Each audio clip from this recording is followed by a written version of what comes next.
Hey, welcome back, friend. I'm really glad you're here tonight. Get comfortable. I mean, actually comfortable. Not just propped up against a pillow, but fully settled. The kind of comfortable where the idea of moving feels genuinely unnecessary. Pull the blanket up a little. Let the room go a bit dark. And if you have a fan running somewhere nearby, or the sound of rain outside your window, or just the quiet that comes after the rest of the world has finally stopped being loud, that is exactly right. Tonight I want to take you somewhere most people have never really been. Not to a famous battle, not to the court of some well-known king, not to any of the places history books tend to point their cameras. I want to take you somewhere much more ordinary than that. I want to take you inside a life. A real one. The kind that most history forgets entirely. A farmhouse kitchen in 1743. A market street in a colonial town on a grey November morning. A candlelit room where a woman is mending stockings at 9:30 because there is nothing else that can happen until the stockings are mended. A tavern in a provincial English village where four men are arguing about the price of bread, and one of them is about to make a small joke that will be forgotten by morning, and that joke will never appear in any history book, and that man will never appear in any history book, and yet he was entirely real, and his life was entirely full, and he mattered. That is who we're going to spend tonight with, the people history tends to skip over. Before we begin, if this kind of storytelling feels like the right company for you late at night, the slow kind, the kind that makes you feel like you've actually been somewhere, take a second and subscribe if you haven't already. Leave a like if the mood feels right, and drop a comment if you want to tell me where you're watching from tonight, or what time it is, or whether you're already horizontal. I genuinely love knowing those things. Now, lights down, everything else can wait until morning. Let us go back. It is the year 1743. Let's say a Tuesday in October. Let's say somewhere in the English countryside, or somewhere in rural Virginia, or somewhere in the farmland outside of Philadelphia. The exact location matters less than this. A family is getting up before dawn, not because they want to, because they have to, because the day does not wait. The first thing you would notice, if you stepped through the door of this farmhouse, is the cold, not the manageable chill of a modern bedroom before the heat kicks on. Real cold. The kind that settles into the corners of a room and doesn't leave. The kind that makes your breath visible before you've even found your shoes. The windows, if this household is fortunate enough to have glass windows, which not everyone was, are fogged and running with condensation. The floor is either packed earth or plain board, and either way it is cold under bare feet, cold in a way that makes movement seem like a commitment. The mother is the first one up. She always is. She has been awake since just before 4, or perhaps since 3, because sleep in the 18th century was not the same thing sleep is now. More on that later. There are things about how people in the 1700s actually slept that will genuinely surprise you, and they're worth understanding properly. But for now, she is up.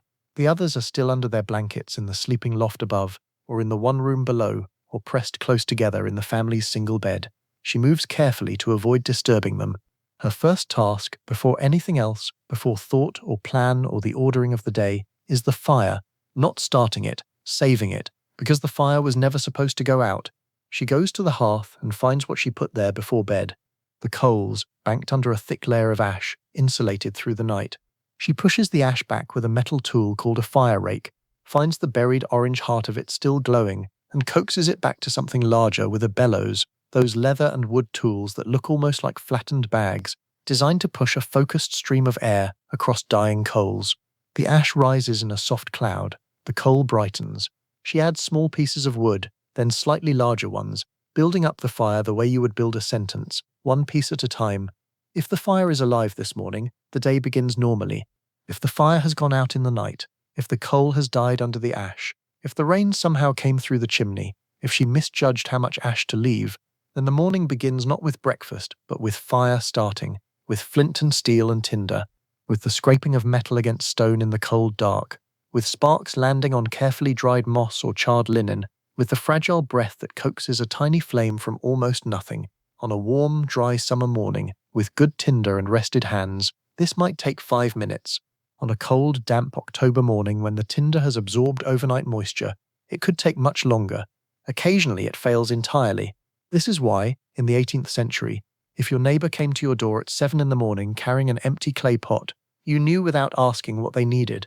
They needed a coal, a live coal from your fire to carry back to theirs.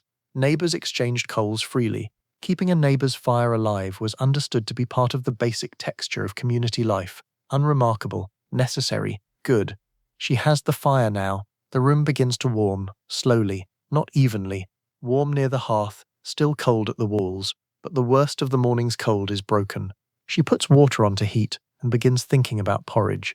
The word porridge does not do justice to what porridge was in the 18th century. We think of it as something vaguely virtuous and not very interesting, a bowl of oats perhaps, with a spoon of honey if you're feeling indulgent. But in the 1700s, porridge was not one thing. It was a category, a whole territory of thick, cooked grains that formed the daily bread of ordinary life. Cornmeal porridge, oat porridge, rye porridge, sometimes wheat, if the harvest had been good, sometimes barley.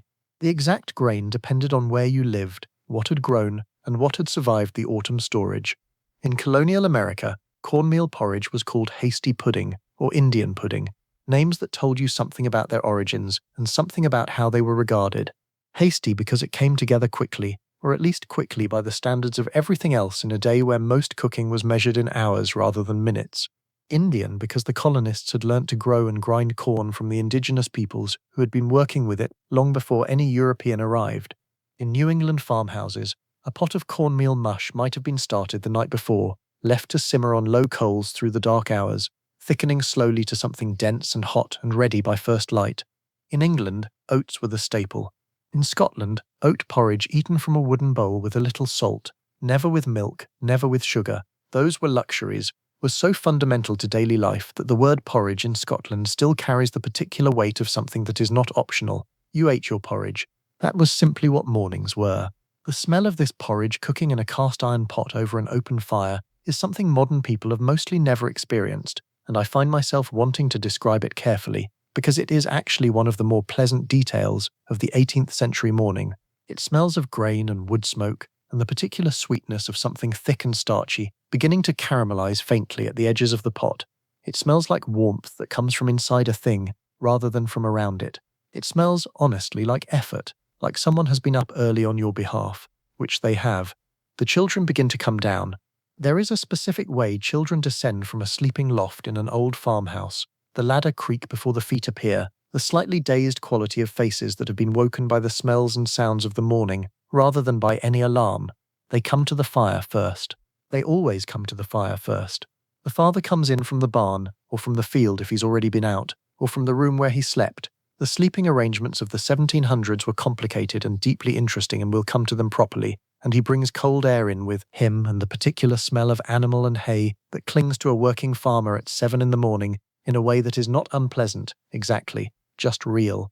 They sit, they eat the porridge, they drink something small beer maybe, which is a very low alcohol brew that was safer than most well water and was considered appropriate even for children, or hard cider in apple-growing regions, watered down considerably for the youngest, or for the more comfortable households, perhaps some actual tea.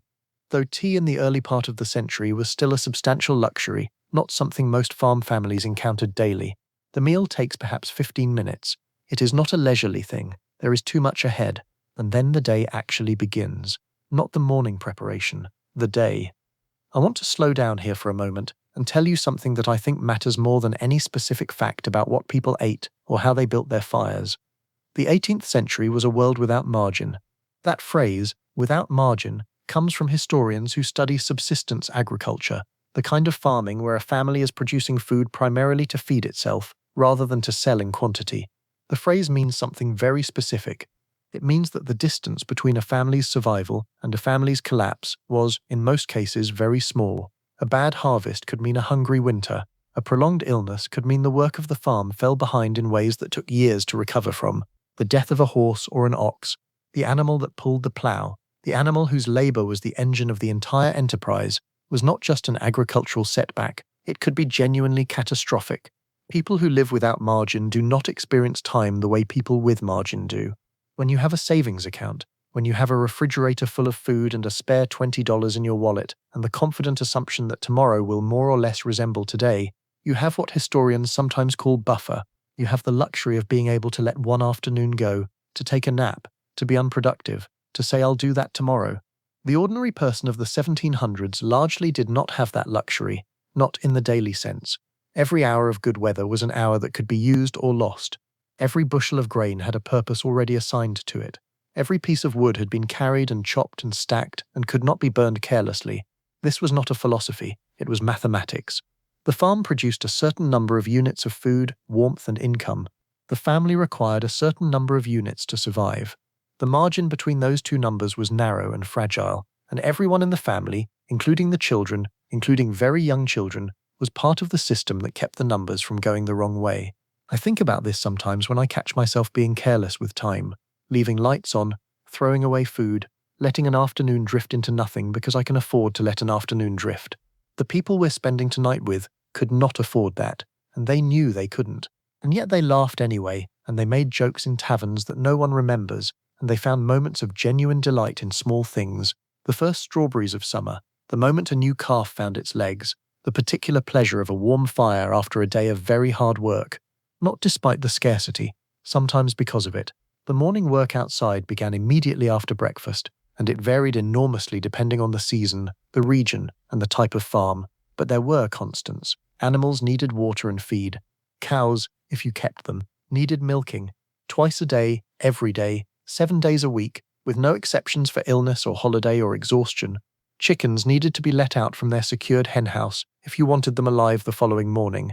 Pigs needed food, and pigs were loud about needing food. Pigs are always, in every era, loud about everything.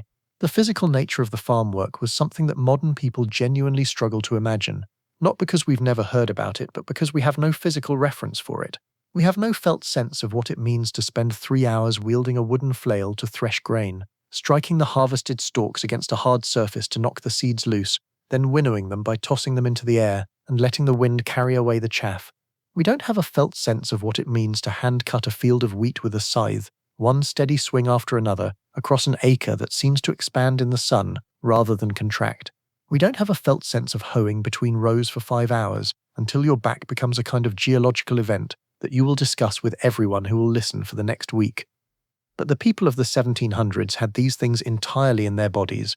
The particular ache of harvest season was as familiar to them as the particular smell of their own hearth, the way their hands calloused and hardened through the working months, the way they could judge when a storm was coming not from an app on their phone but from the specific behavior of the wind and the color of the evening sky and the way the birds were moving. They were people whose knowledge lived in their bodies as much as in their minds, and I find that genuinely remarkable, even as I recognize how hard it was.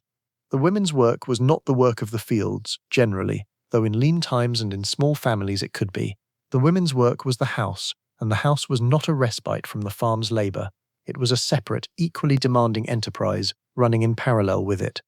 Let me tell you what a woman who ran an 18th-century farmhouse was actually managing. She was a food production facility. Bread had to be made from scratch, grain ground into flour, either at a local mill or by hand, flour mixed with water and salt, and perhaps a piece of old fermented dough kept back from the last batch, to act as a rising agent, bread baked either in a Dutch oven over coals, or in a proper bread oven if the household had one. The timing of bread making was a skill, the feel of the dough was a skill. Knowing when the oven was at the right temperature, by holding your hand inside it for a specific number of seconds, was a skill. She was a dairy operation. Milk from the cow had to be processed quickly, because in the 18th century, without refrigeration, milk was a ticking clock. It could become cream, which could become butter, churned by hand in a wooden churn. The action of pushing a long stick up and down for 30 to 40 minutes until the fat globules in the cream finally came together and the buttermilk separated, leaving a dense, pale, magnificent pound of fresh butter that tasted like nothing that comes in a foil wrapper from a modern grocery store. Or the milk could become cheese, which required a different and more complex set of skills and tools and careful monitoring. Or it could be drunk that day, before it turned. She was a textile manufacturer. The phrase textile manufacturer might sound grandiose for a woman sitting with a spinning wheel, but it is accurate. In a pre-industrial home, producing the cloth needed for a family's clothing and bedding required the physical labor of spinning raw fiber into thread, the weaving or arrangement of that thread into cloth, and then the cutting and sewing of cloth into garments. The time requirements were staggering. As we established earlier in thinking about these earlier periods, a single new garment could represent weeks of cumulative labor. Nothing was made carelessly. Nothing was discarded while it could still be mended. She was the household physician. The apothecary in a rural area might be miles away, and the physician further still. The woman of the house was the person who knew which herbs in the kitchen garden had medicinal properties, which remedy had worked for which complaint before, when to apply a poultice and when to reduce a fever with cold cloths, and when the situation was genuinely beyond what she could manage. Her knowledge was not formal, it had no credential, but it was real knowledge, earned through observation and practice, and the careful passing of information from mother to daughter across generations, and it saved lives. She was managing a budget, a calendar, a workforce, and a supply chain, all in her head, all at once, all without being given any credit for the management skill required, because none of those words were available to describe what she was doing. The census takers who came to her door in some regions of colonial America listed her occupation as not gainfully employed. That phrase haunts me every time I encounter it. Not gainfully employed. She was running the most complex possible version of what we now call operations management, and the people doing the counting could not see it because they had no category for it. There is a woman named Martha Ballard whom I have to tell you about because she is, in my mind, one of the most extraordinary ordinary people in all of American history. Martha Ballard was a midwife in Hallowell, Maine, at the end of the 18th century, and she kept a diary. This in itself was unusual enough. Working women of this era did not often keep diaries. The days were too long, the light too precious to burn writing things down, and the cultural expectation that what happened in ordinary domestic life was not worth recording worked against it. But Martha kept hers. Beginning in 1785, when she was 50 years old, she wrote in it every single day, every day, for the next 27 years. Her entries are brief, they are not literary, they do not linger or philosophize. They record the facts of a day, the weather, the patients she saw, the distances she traveled, the supplies she used, the meals she cooked, the thread she spun, the people who were born, and the people who died. Some entries are as short as 2 or 3 lines. Others go longer when something significant happened, a difficult birth, a particularly severe storm, a death she felt. The historian Laurel Thatcher Ulrich, who spent 8 years studying Martha's diary before writing her Pulitzer Prize-winning book about it, noted that the diary had been largely overlooked by previous scholars because of what made it extraordinary, its relentlessness, its sheer repetition, the cataloguing of days that look on the surface like nothing, but that together add up to one of the most complete pictures of 18th century domestic life we have. Martha delivered more than 800 babies over the course of her career. She crossed rivers by canoe in the dark. She rode through blizzards on horseback. She waded through spring mud. She was called from her bed at midnight. This phrase appears throughout the diary with a flatness that becomes its own kind of eloquence. And she went. Every time. She came home from a birth in the early morning hours, slept briefly, and then rose to make porridge and do laundry and keep her fire going and spin 6 knots of linen thread in the afternoon. And here is the line from her diary that has stayed with me longest. She had finished her husband's stockings.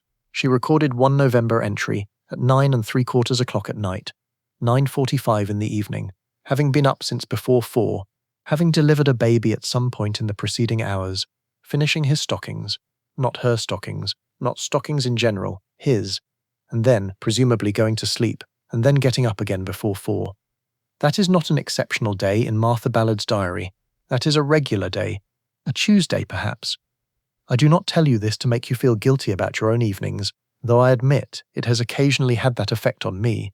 I tell you this because I think Martha Ballard represents something important about the 18th century that we tend to lose in the large-scale historical narratives. The enormous labor of being ordinary, the amount of human effort required simply to keep a household alive and functional and decent. The way that effort fell, disproportionately and relentlessly, on women who were then not counted. Martha Ballard knew she was working. She also knew she was worth being counted. She wrote it all down, every night, however late. Let me move the day forward now and take you somewhere outside the farmhouse, because the world of the 1700s was not just domestic, it was social, it was commercial, it was, in places, surprisingly connected. The market town was the heartbeat of rural life in the 18th century. Whether we're talking about a colonial American settlement, or an English country town, or a French burg, or a German Marktflecken, the principle was the same. Once a week, sometimes once a fortnight, people came in from the countryside. They brought what they had made or grown or raised. They exchanged it for what they needed. They absorbed news. They argued. They encountered people they didn't live with every day, which in a world where your immediate social world was very small, was genuinely important. Market day had a sound, multiple sounds actually, all layered together.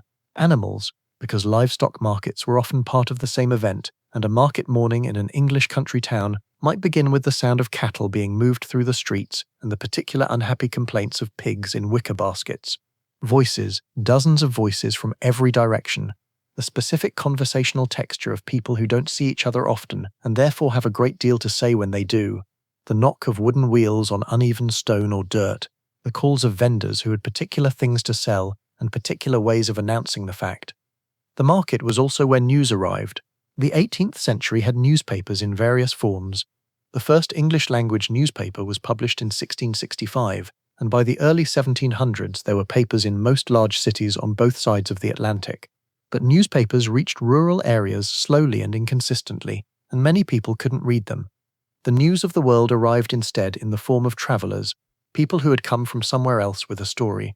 News of wars, of politics, of disasters, of remarkable events travelled by word of mouth across the countryside, like the spreading rings from a stone thrown into water.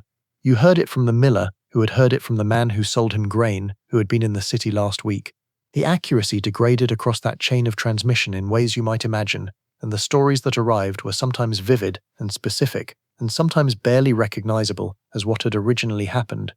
But people understood this.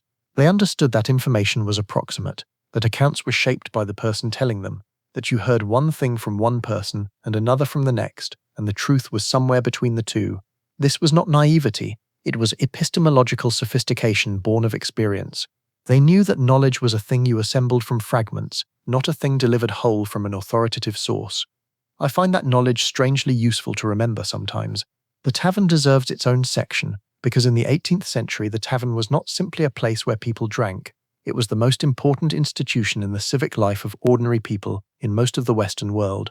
In colonial America, taverns were called by various names: ordinaries in the South, inns or public houses in the North, taverns everywhere as a general term, and they were regulated by law in many colonies because they were so essential to public life. Every town of any size had at least one. Many smaller settlements were not really settlements at all until a tavern opened, because a tavern was what made a crossroads into a community. You could get a meal at the tavern. You could get a bed if you were traveling, though the bed might be shared with a stranger, which we discussed in an earlier story and remains as startling as it was then. You could get news and give news and argue about news. You could conduct business. The tavern was the ordinary place for making deals, settling debts, signing agreements. You could find work, or find someone to do work for you. You could read a newspaper, if the proprietor subscribed to one and left it on a table, which many did. And yes, you could drink. Beer, ale, cider, rum in the American colonies where molasses from the Caribbean made rum cheap and abundant, whiskey in the Scots-Irish settlements pushing westward into the Appalachian backcountry. The tavern was not a place of dissolution, not primarily, though dissolution certainly occurred there on occasion. It was a workplace and a news office and a meeting hall and a post office and a community centre all in one building, and the person running it was one of the most important people in any given community, regardless of whether they appeared on any list of community leaders. The conversation in an 18th century tavern was often extraordinary. Not polished, not academic, but substantive. People had opinions about things that mattered, about land policy, about the behavior of their local colonial government, about taxes, about who was owed what by whom. These opinions were held with force and expressed with force, in the way that opinions are expressed when you have nothing to lose by being honest, because the person you're talking to is your neighbor, and they already know everything about you anyway. The American Revolution, among its other causes, was a revolution nurtured in taverns. The debates that produced the Declaration of Independence, the discussions about liberty and representation and the rights of freeborn Englishmen, these did not begin in pamphlets or in formal assemblies. They began in taverns. Men who would later become founding fathers sat at rough wooden tables and argued with farmers and merchants and craftsmen who would never be famous for anything, and the arguing sharpened the ideas, and the ideas eventually changed the world. The tavern was not incidental to that process. It was the laboratory. I want to spend some time now with something that is often glossed over in histories of the 18th century, but that shaped daily life in ways that are almost impossible to overstate. The question of what things cost and what that meant. Not the specific prices. The prices varied enormously by region and decade, and the vagaries of harvests and weather and trade. What I mean is the relationship between labor and goods, and what that relationship told ordinary people about what was possible for them. In the early 18th century in England, a farm labourer's wage was roughly 10 pence a day. A loaf of bread cost roughly 2 pence. A pound of butter might cost 6 or 8 pence. A pair of shoes, and shoes were an expense taken seriously because shoes wore out and had to be replaced, and going without shoes was not a romantic or philosophical choice but a source of real physical harm, might cost 2 or 3 shillings, which was between 24 and 36 pence. This means that a farm labourer worked for roughly 3 days to afford a pair of shoes, and shoes were not something you bought often. You bought them when the old ones could no longer be repaired.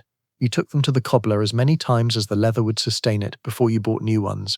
In colonial America, the arithmetic was different and in some ways more favourable for working people. Labour was genuinely scarcer, as we discussed when talking about the aftermath of earlier eras, and wages were somewhat higher in real terms than in England, but the fundamental reality was the same. Everything took significant labour to acquire, and this shaped how people held their possessions. Things were not disposable. A piece of clothing that wore out was mourned and replaced reluctantly. A tool that broke was repaired before it was replaced. A pot that cracked was mended. Nothing was thrown away while any use remained in it. This is not a virtue I'm describing, exactly. It was economics. But it produced a relationship with objects that was qualitatively different from what most people in wealthy countries experience now. The coat on your back had cost you something you felt in your body. A week's wages, 2 weeks, more. You remembered what you had done to earn it. You wore it carefully, you had it mended, you kept it as long as you could, and when it finally became unwearable, you cut it up and used the fabric for something else. And when the fabric scraps were too small for anything else, you used them for rags, and when they were too threadbare even for rags, you used them for tinder. Nothing was wasted. Not because people in the 1700s were more environmentally conscious than we are, they weren't thinking about it in those terms at all, but because waste was a form of financial self-harm that no ordinary person could afford. The workday for most people in agricultural communities ended, in principle, at sunset, not by choice, by physics. When the light was gone, most outdoor work became impossible, and indoor work became expensive. Expensive in candles, expensive in the fuel that kept the fire hot enough to work by. The last hour of daylight, as we've discussed in earlier stories, was the most intense hour of the day. The animals had to be secured, the water drawn, the tools put away, the fire banked and prepared for evening. But the evening itself was not simply rest. The darkness brought its own work. Candles were the primary light source for most 18th-century households, and candles were, depending on their type and quality, somewhere on the spectrum between barely adequate and genuinely expensive. The tallow candle, made from rendered animal fat, the kind that most ordinary households made themselves from the autumn slaughter, was cheap to produce but had significant drawbacks.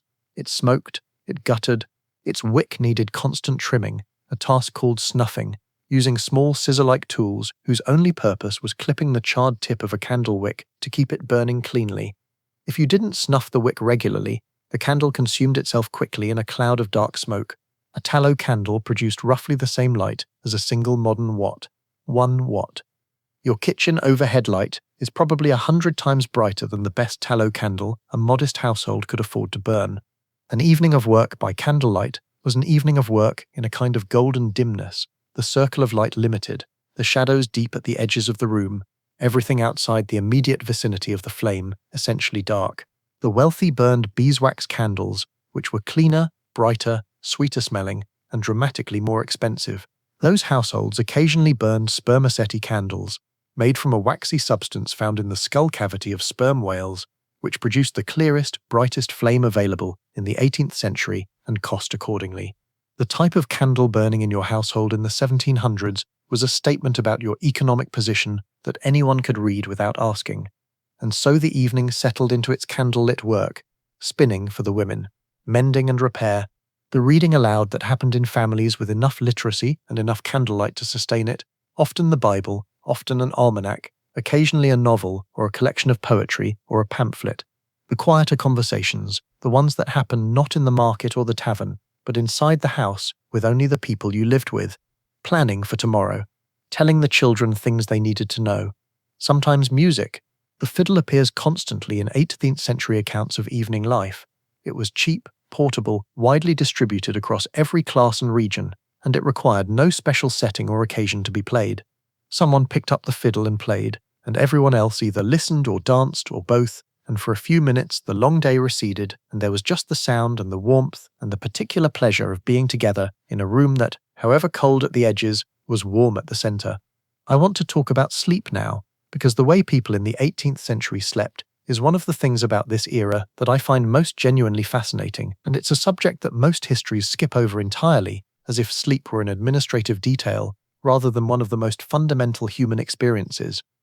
The first thing to understand is that sleep in the 1700s was not what we think of as sleep. It was not, for most people, a single block of 7 or 8 hours. It was what historians and sleep researchers have come to call segmented sleep or biphasic sleep, 2 distinct periods of rest with a waking interval in between. The discovery of this pattern is one of the more remarkable recent achievements of historical research.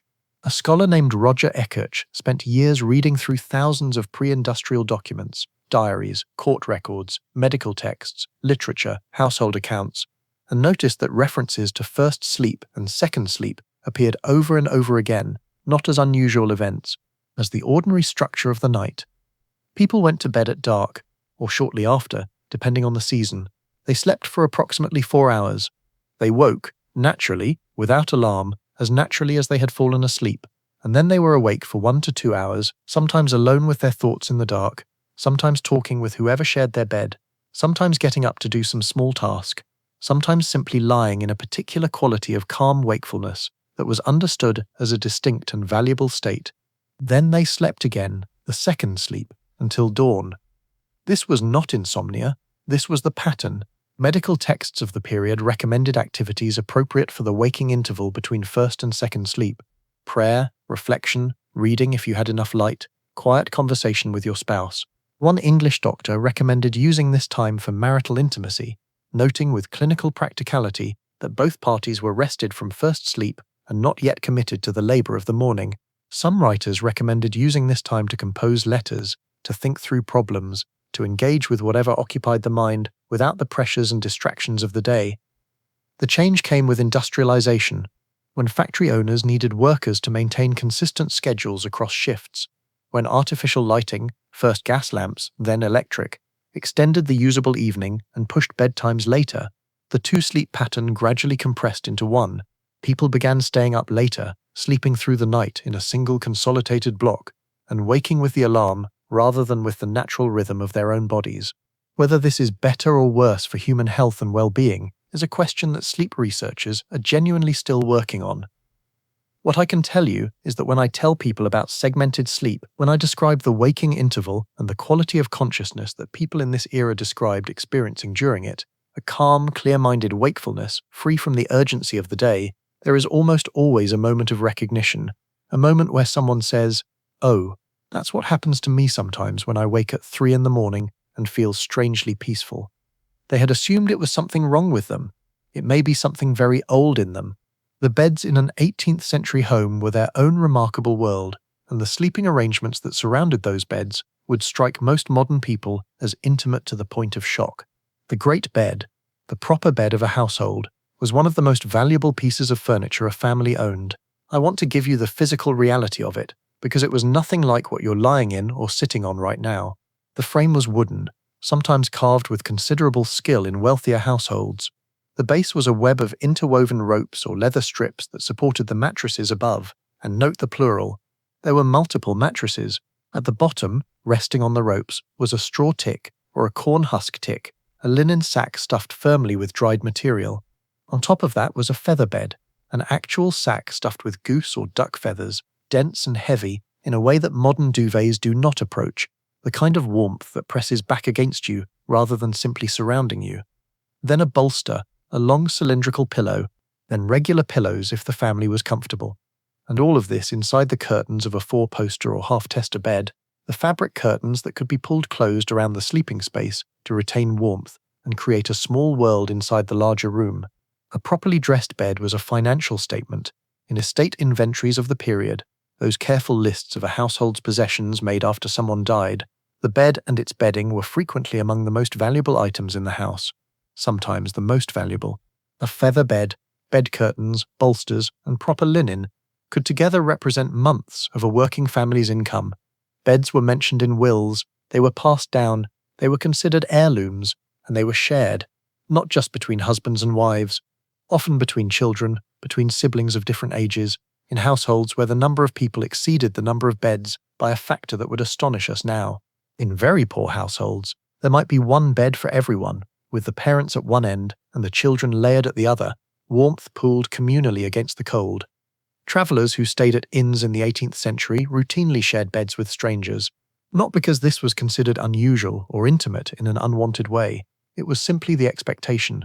You took a room at the inn, and the room contained a bed, and someone else was already in it, and you got in on the other side, and you kept to your own edge, and you slept. Etiquette guides of the period addressed the specific courtesies appropriate for this situation, how to arrange the blankets fairly, how to minimize disturbance when one party needed to rise, how to behave with civility towards someone whose name you might not even know. John Adams and Benjamin Franklin famously shared a bed at a New Jersey inn in 1776, and their account of that night has survived in Adams's diary, complete with Franklin's extended lecture on the health benefits of fresh air that continued even after they had both gotten under the covers and Adams was desperately trying to sleep. Franklin wanted the window open, Adams did not. Franklin won. I find something genuinely charming in that. Two of the men who had just signed the Declaration of Independence arguing about a window in a shared bed at a roadside inn, like anyone, like everyone, like perfectly ordinary men who happened to be in the middle of a revolution. The children's experience of night in the 18th century was shaped by things we have mostly dismantled from our own version of childhood, and I think it's worth sitting with what those things were. The primary one was this: death was not kept from children. It was present in the house. We live in an era where most deaths happen in hospitals and care facilities, where the body is removed by professionals and prepared by professionals, and the children in the family are sometimes shielded from the physical reality of what has happened. There are arguments for and against this, and I'm not here to make either of them. I simply want to note that it was not how things worked in the 1700s. When someone died in an 18th century household, they died in the house. Their body was laid out in the house. The children of the family were present, and they understood, not abstractly but physically and immediately, what death looked like. The smallpox that had killed the neighbour's youngest child last winter was the same disease that had taken the baby the year before last. The well that had been dug near the privy was connected to the fevers that kept coming back every summer. The scar on the arm where the inoculation had gone in was protection against the thing that had killed so many before the inoculation became possible. And the inoculation itself was not without risk, was in fact a genuine medical gamble that not every family was willing to take. Children in this era grew up with a relationship to mortality that was less filtered than ours. The prayer they were taught to say before sleep, versions of "Now I lay me down to sleep, I pray the Lord my soul to keep, if I should die before I wake, I pray the Lord my soul to take," was not a morbid exercise in existential dread. It was a practical acknowledgement of the real statistical possibility that someone in a household of 6 or 7 might not wake up. Infant mortality rates in the 18th century meant that a family expecting a new child might also be expecting, somewhere in the back of their minds, the possibility of grief. That possibility shaped how they held on to what they had, and yet the children played. Of course they played.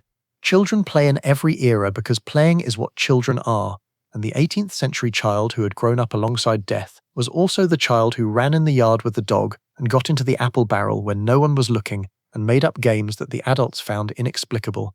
The grief and the joy coexisted in the same small bodies, as they always have, as they always do. I want to tell you about a day that happened in November of 1749 in a small village in the English Midlands. I'm going to invent the specific details, the names, and the exact conversations, because no one recorded them. But every element of the day I'm about to describe is historically grounded. This is not fiction, this is reconstruction. These things happened, in some version, in many small English villages in many Novembers across the 18th century. The day was a Monday. The weather was what the Midlands does in November, which is a thin, grey, somewhat malevolent cold that is not quite cold enough to be dramatic, but is cold enough to be unpleasant in a sustained and grinding way, not freezing, just relentlessly damp. The village had a blacksmith, a miller, a vicar, an apothecary who was also part-time barber, and a few dozen farm families of varying degrees of comfort. There was a market cross in the centre, a stone column where the weekly market gathered. Though November was thin for market trade, the summer's abundance long since stored or sold. There was a church of Norman origin, much added to and altered over the subsequent centuries, which sat at the slight rise of the village like something that had been there so long it had become geological. The blacksmith, whose name we can call Thomas, had been at his forge since 5 in the morning. He was shoeing a horse for a farmer from the neighboring village, and the work was going slowly because the horse was, in his assessment, the most disagreeable animal he had encountered in 30 years of shoeing horses, and he had encountered many disagreeable animals. The fire in his forge was different from the fire in a farmhouse hearth, hotter, focused, maintained by a bellows operated by a boy of about 12, whose arm was developing an asymmetry that his mother had begun to notice. The sound of the smithy was, to anyone standing close, genuinely loud.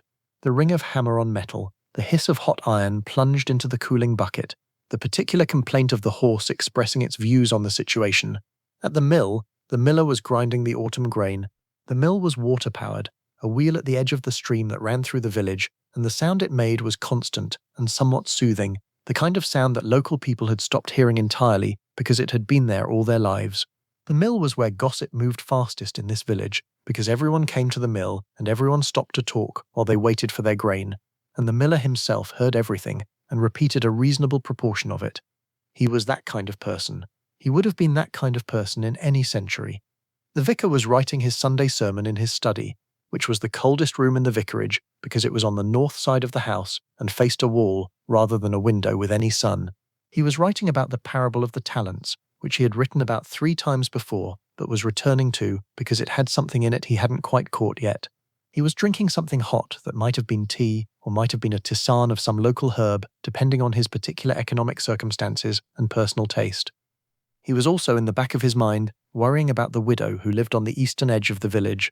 She had 3 young children and a small plot of land and no husband since the harvest, when her husband had fallen from a cart and hit his head on the road and died 6 days later in the specific way that head injuries killed people before there was anything to be done about them, slowly, then suddenly, in a manner that the physician from the market town attributed to an effusion without being more specific than that, because there was nothing more specific to be said. The widow was managing. She was managing because the village was helping her manage, not from any organized charity or formal system. There was a poor law that provided minimal relief to the destitute, and the local vestry meeting was the body that administered it, and it was not notably generous, but from the informal, constant, non-dramatic operations of a community where everyone knew everyone else's circumstances, and the person next door was also the person whose cow you had helped deliver a calf 2 years ago. Bread appeared at her door. Firewood appeared at her door. The miller's wife had taken the oldest child in for several days during the worst week after the funeral, and the child had helped around the mill house and been fed and been treated as something between a guest and temporary family. These things happened without announcement and without record. They happened because communities of this size and this era had developed, across centuries of proximity, a functional mutual aid system that operated on the basis of people knowing what was needed and providing it before being asked. This is not romanticization. Life in this village was hard and circumscribed and often painful, and in many ways unjust, particularly for the people at the bottom of its social structure. But the web of mutual obligation was real. The knowledge of your neighbors was real. The willingness to act on that knowledge was real. These were not better people than we are. They were people whose circumstances had made certain forms of practical solidarity genuinely necessary, and necessity had made it habitual, and habit had made it culture. The widow was managing. Let me take you now from this small English village to something quite different. Colonial American life in the 1700s had its own distinctive texture, shaped by forces that the English village did not experience. The proximity of wilderness, the presence of indigenous nations whose land was being taken, the specific horror and moral catastrophe of the Atlantic slave trade, the particular character of communities still new enough that their institutions were still being invented. I want to be honest here about something that histories of colonial life sometimes soften. The 18th-century American world was built on violence and theft of land and on the labor of enslaved people, and these facts were not incidental to daily life. They were woven into the structure of it. The prosperity of the great plantation households of Virginia and South Carolina, and those households are often the ones that get described in histories of colonial American domestic life because they left the most detailed records, rested entirely on the forced labor of men and women and children who had no choice and no freedom and no legal recourse. The world I've been describing tonight, the farms and the markets and the taverns and the comfortable domestic routines, was a world that existed for some people in the 18th century. For others, that same 18th century was something entirely different. The enslaved people who worked the great plantation fields of the South, who served in the houses and cooked the food and raised the children of those households, who built the buildings and dug the roads, and whose skill and labor produced the tobacco and rice and indigo that funded the prosperity of the colonial elite. Their daily experience of the 1700s was the experience of a system designed to take everything from them: their time, their families, their names in some cases, their knowledge, which was real and extensive, and which the system used while refusing to credit it. The women who cooked in plantation kitchens in Virginia or South Carolina brought with them knowledge of cooking techniques and agricultural practices and medicinal plants that had come from West Africa, and that knowledge transformed what the South ate, what the whole country eventually ate. Okra, black-eyed peas, rice cultivation techniques, specific preparations of one-pot cooking, the slow stewing that produced something extraordinary from cheap cuts. These were the contributions of enslaved cooks who received no credit, no payment, no recognition during their lifetimes, and whose names even now we mostly do not know. I name this not to reduce the story of the 1700s to a single monolithic horror. That would itself be a form of simplification, but because any serious account of daily life in 18th century America that doesn't make this central is not telling the truth about what the 18th century actually was. Let me shift now to something that I find one of the most fascinating and strangely moving aspects of 18th century daily life, and that is how information moved. We live in an era of instantaneous, ubiquitous information. The news of anything significant anywhere in the world reaches us within minutes, sometimes seconds. This is so normal to us that we have essentially forgotten it is unusual in the sweep of human history. For almost all of the time that human civilization has existed, information moved at the speed of a person carrying it. In the 18th century, news traveled at the speed of a horse, or a ship, or a person walking. A letter written in London on a Monday might reach Edinburgh by the following Monday if the post-rider didn't encounter too many problems on the road. The same letter sent to Boston would arrive 6 to 8 weeks later if the Atlantic crossing went well. News from the Caribbean might take 2 or 3 months. News from the Pacific, if any existed, was essentially historical by the time it arrived. This temporal delay in information was not simply an inconvenience, it shaped how people understood the world. Events that had happened were not continuous with the present moment in the way that news feels today. Something happened now, you react now, the cycle moves. Events in the 18th century were complete by the time they arrived. The battle was over, the ship had sunk or not sunk, the election had happened, and the new government was already in place. You were receiving a document, not witnessing a process. People developed their own systems for managing this. The coffee house, an institution so important to the intellectual and commercial life of 18th century England that it deserves its own lengthy treatment, was organized around the exchange and evaluation of information. Coffee houses kept files of newspapers from multiple sources. The patrons brought their own intelligence from various places. The conversation was explicitly aimed at the synthesis of partial information into the best available picture of what was probably happening in the world. Lloyd's of London, now one of the largest insurance markets in the world, began as Edward Lloyd's Coffee House, where maritime merchants gathered to exchange information about ships and their cargoes, and to negotiate insurance based on what was known and what was suspected and what was being whispered by the men who had just come off the dock. The price of insurance was essentially the price of collective knowledge in a world where information was expensive and slow. Imagine living in that world. Imagine that the last real news you had from your brother, who emigrated to Virginia, was from a letter 6 months ago, that you don't know if he's well or sick, or whether the crop came in last year or not.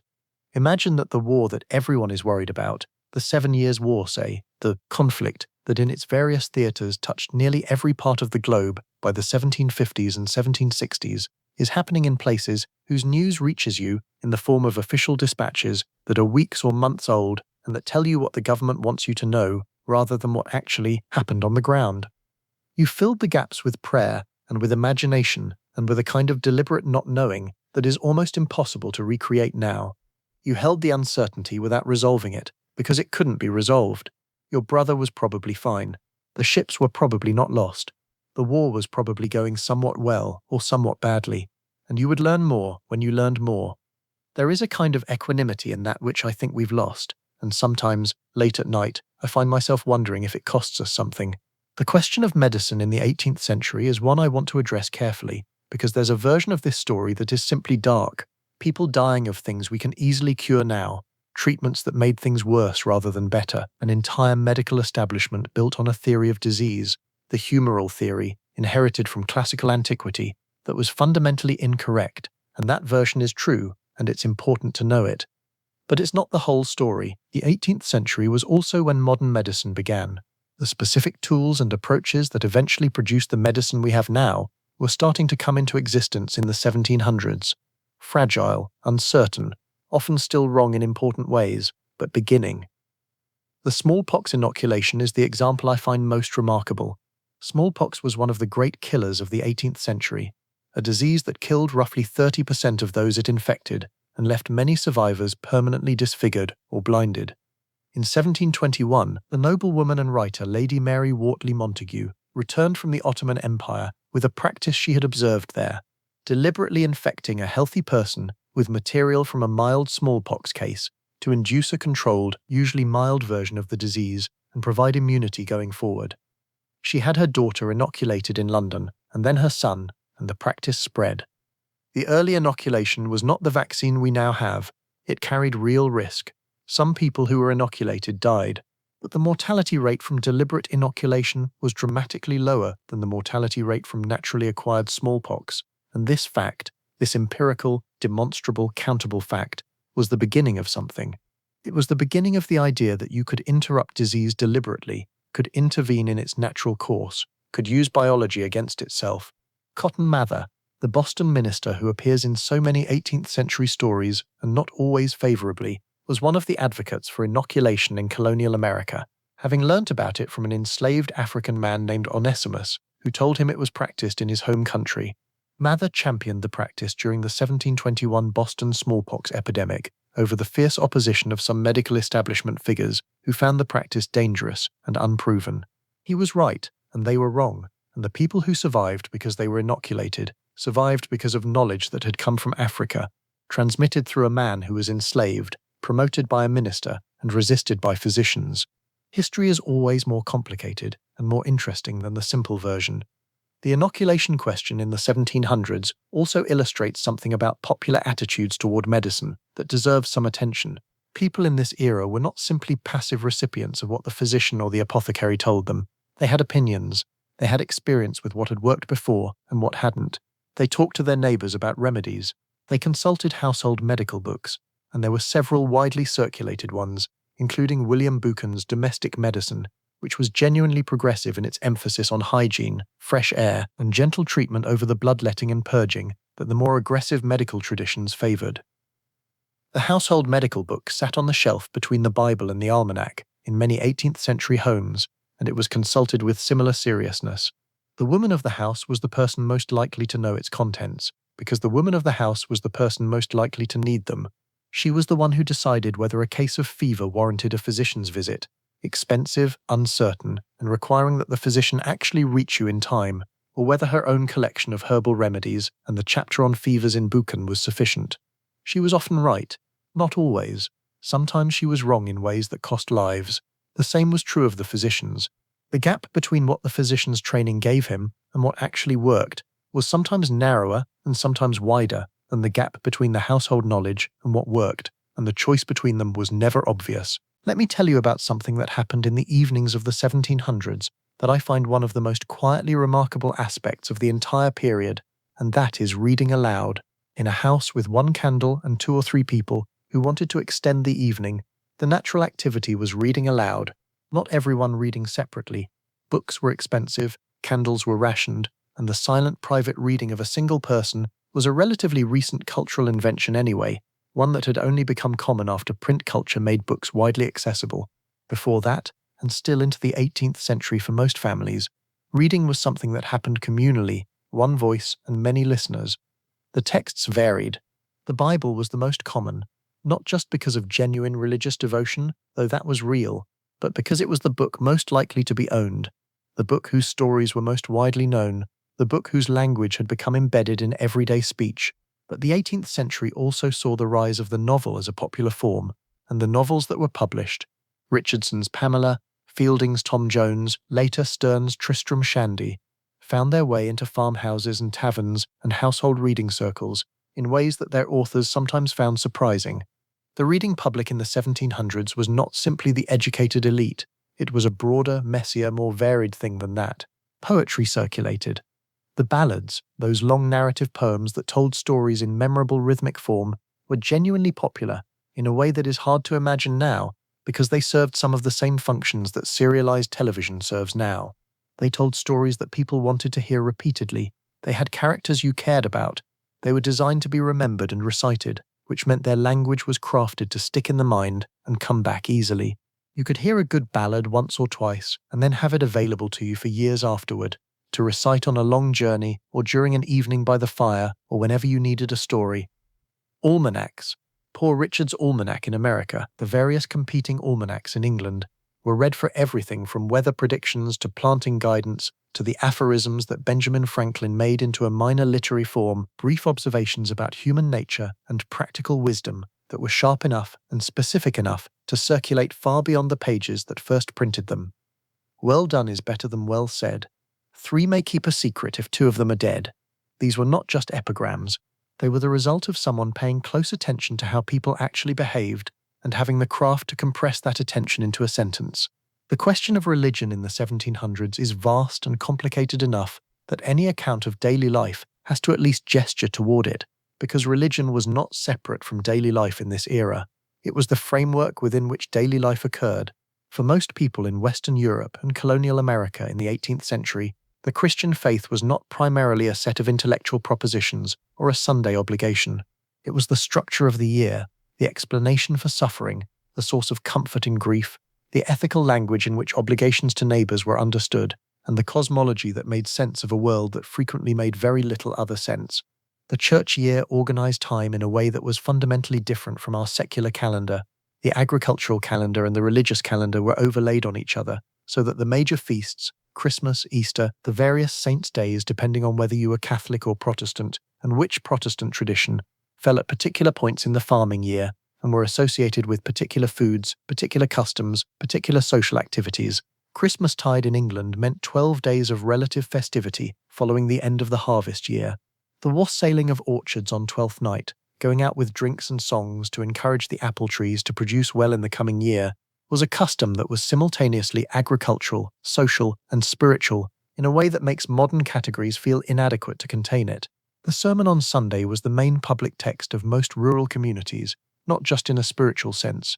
The vicar or the minister was often the most educated person in the room by a considerable margin, and the sermon was the place where ideas about the moral obligations of property, about the nature of charity, about the right ordering of social relations, entered the lives of people who had no other regular access to sustained intellectual discourse. A good sermon was valued, a bad one was complained about. The quality of the preaching was a matter of genuine community interest, in a way that feels surprising from the outside, but makes complete sense when you understand that it was one of the main intellectual events of the week. The Great Awakening in the 1730s and 1740s changed the religious landscape of colonial America in ways that rippled through everything else.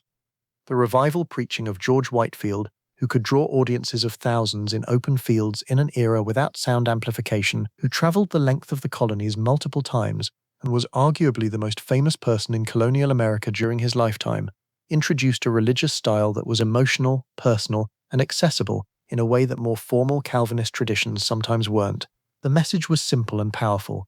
Salvation was available to you directly, personally, regardless of your station, and the encounter with grace was something you could feel in your body, not just understand in your mind. The awakening produced controversy and division in many communities because it also implied something socially disruptive, that the internal spiritual experience of a poor farmer was as valid and as significant as the spiritual experience of a wealthy merchant. This was, in the context of a hierarchical society, genuinely radical, and not everyone was comfortable with its implications. I want to stop here and spend some time with something that sits underneath all of the specific details I've been giving you tonight. Something that I think is the most important thing to understand about daily life in the 18th century, and that I struggle to articulate precisely because it's a quality of experience rather than a fact. It is the quality of presence. Not presence in the fashionable modern sense, not mindfulness. I mean presence in the straightforward literal sense. The people of the 1700s were present to their own lives in ways that we are not, because they had no choice. There was no alternative world to retreat into. No screen to reach for when the conversation got difficult or the silence got uncomfortable. No background noise manufactured to fill the spaces between thoughts. no ability to check what was happening elsewhere in the world, in other people's lives, in the continuous digital stream. The evening by the fire was the evening. The conversation with your neighbor was the conversation. The work in the field was the work. And while you did it, you were in it, with your hands and your back and your full attention on the state of the soil and the behavior of the weather and the progress of the furrow. This is not unambiguously better than what we have. Presence without the possibility of escape is also presence without relief. The person whose only companion is the person in the house with them has no option to call someone else when the house becomes suffocating. The person whose work is always physical and always necessary has no option to take a mental health day. The presence was real, and the constraints were real, and the constraints were sometimes harmful. But I think there is something that modern people often feel, somewhere underneath the noise of contemporary life, that is a hunger for this kind of presence. A sense that the constant availability of alternatives, the ability to be somewhere else at any moment, to check on what is happening elsewhere, to escape the particular texture of your actual current situation, has made the actual current situation feel thin and provisional, in a way that is not entirely comfortable. The people of the 18th century did not experience life as thin. They experienced it as dense, full of texture and smell and the particular weight of specific things, full of faces they knew and places they knew and work they understood from the inside. Their world was smaller than ours, radically smaller, but it was not shallow. Let me take you to a specific, detailed evening in colonial America, because I think specificity is what makes history feel real rather than abstract. It is September of 1758, a farm family in Lancaster County, Pennsylvania, German-speaking originally. This is one of the German immigrant communities that settled thickly through Pennsylvania in the early 18th century, known later as the Pennsylvania Dutch, though the Dutch is a corruption of Deutsch, German, and has nothing to do with the Netherlands. The harvest has been good this year. Not exceptional, but good. The wheat came in well, the corn is nearly ready, the kitchen garden has produced abundantly. The cellar below the house is filling up with the winter's stores.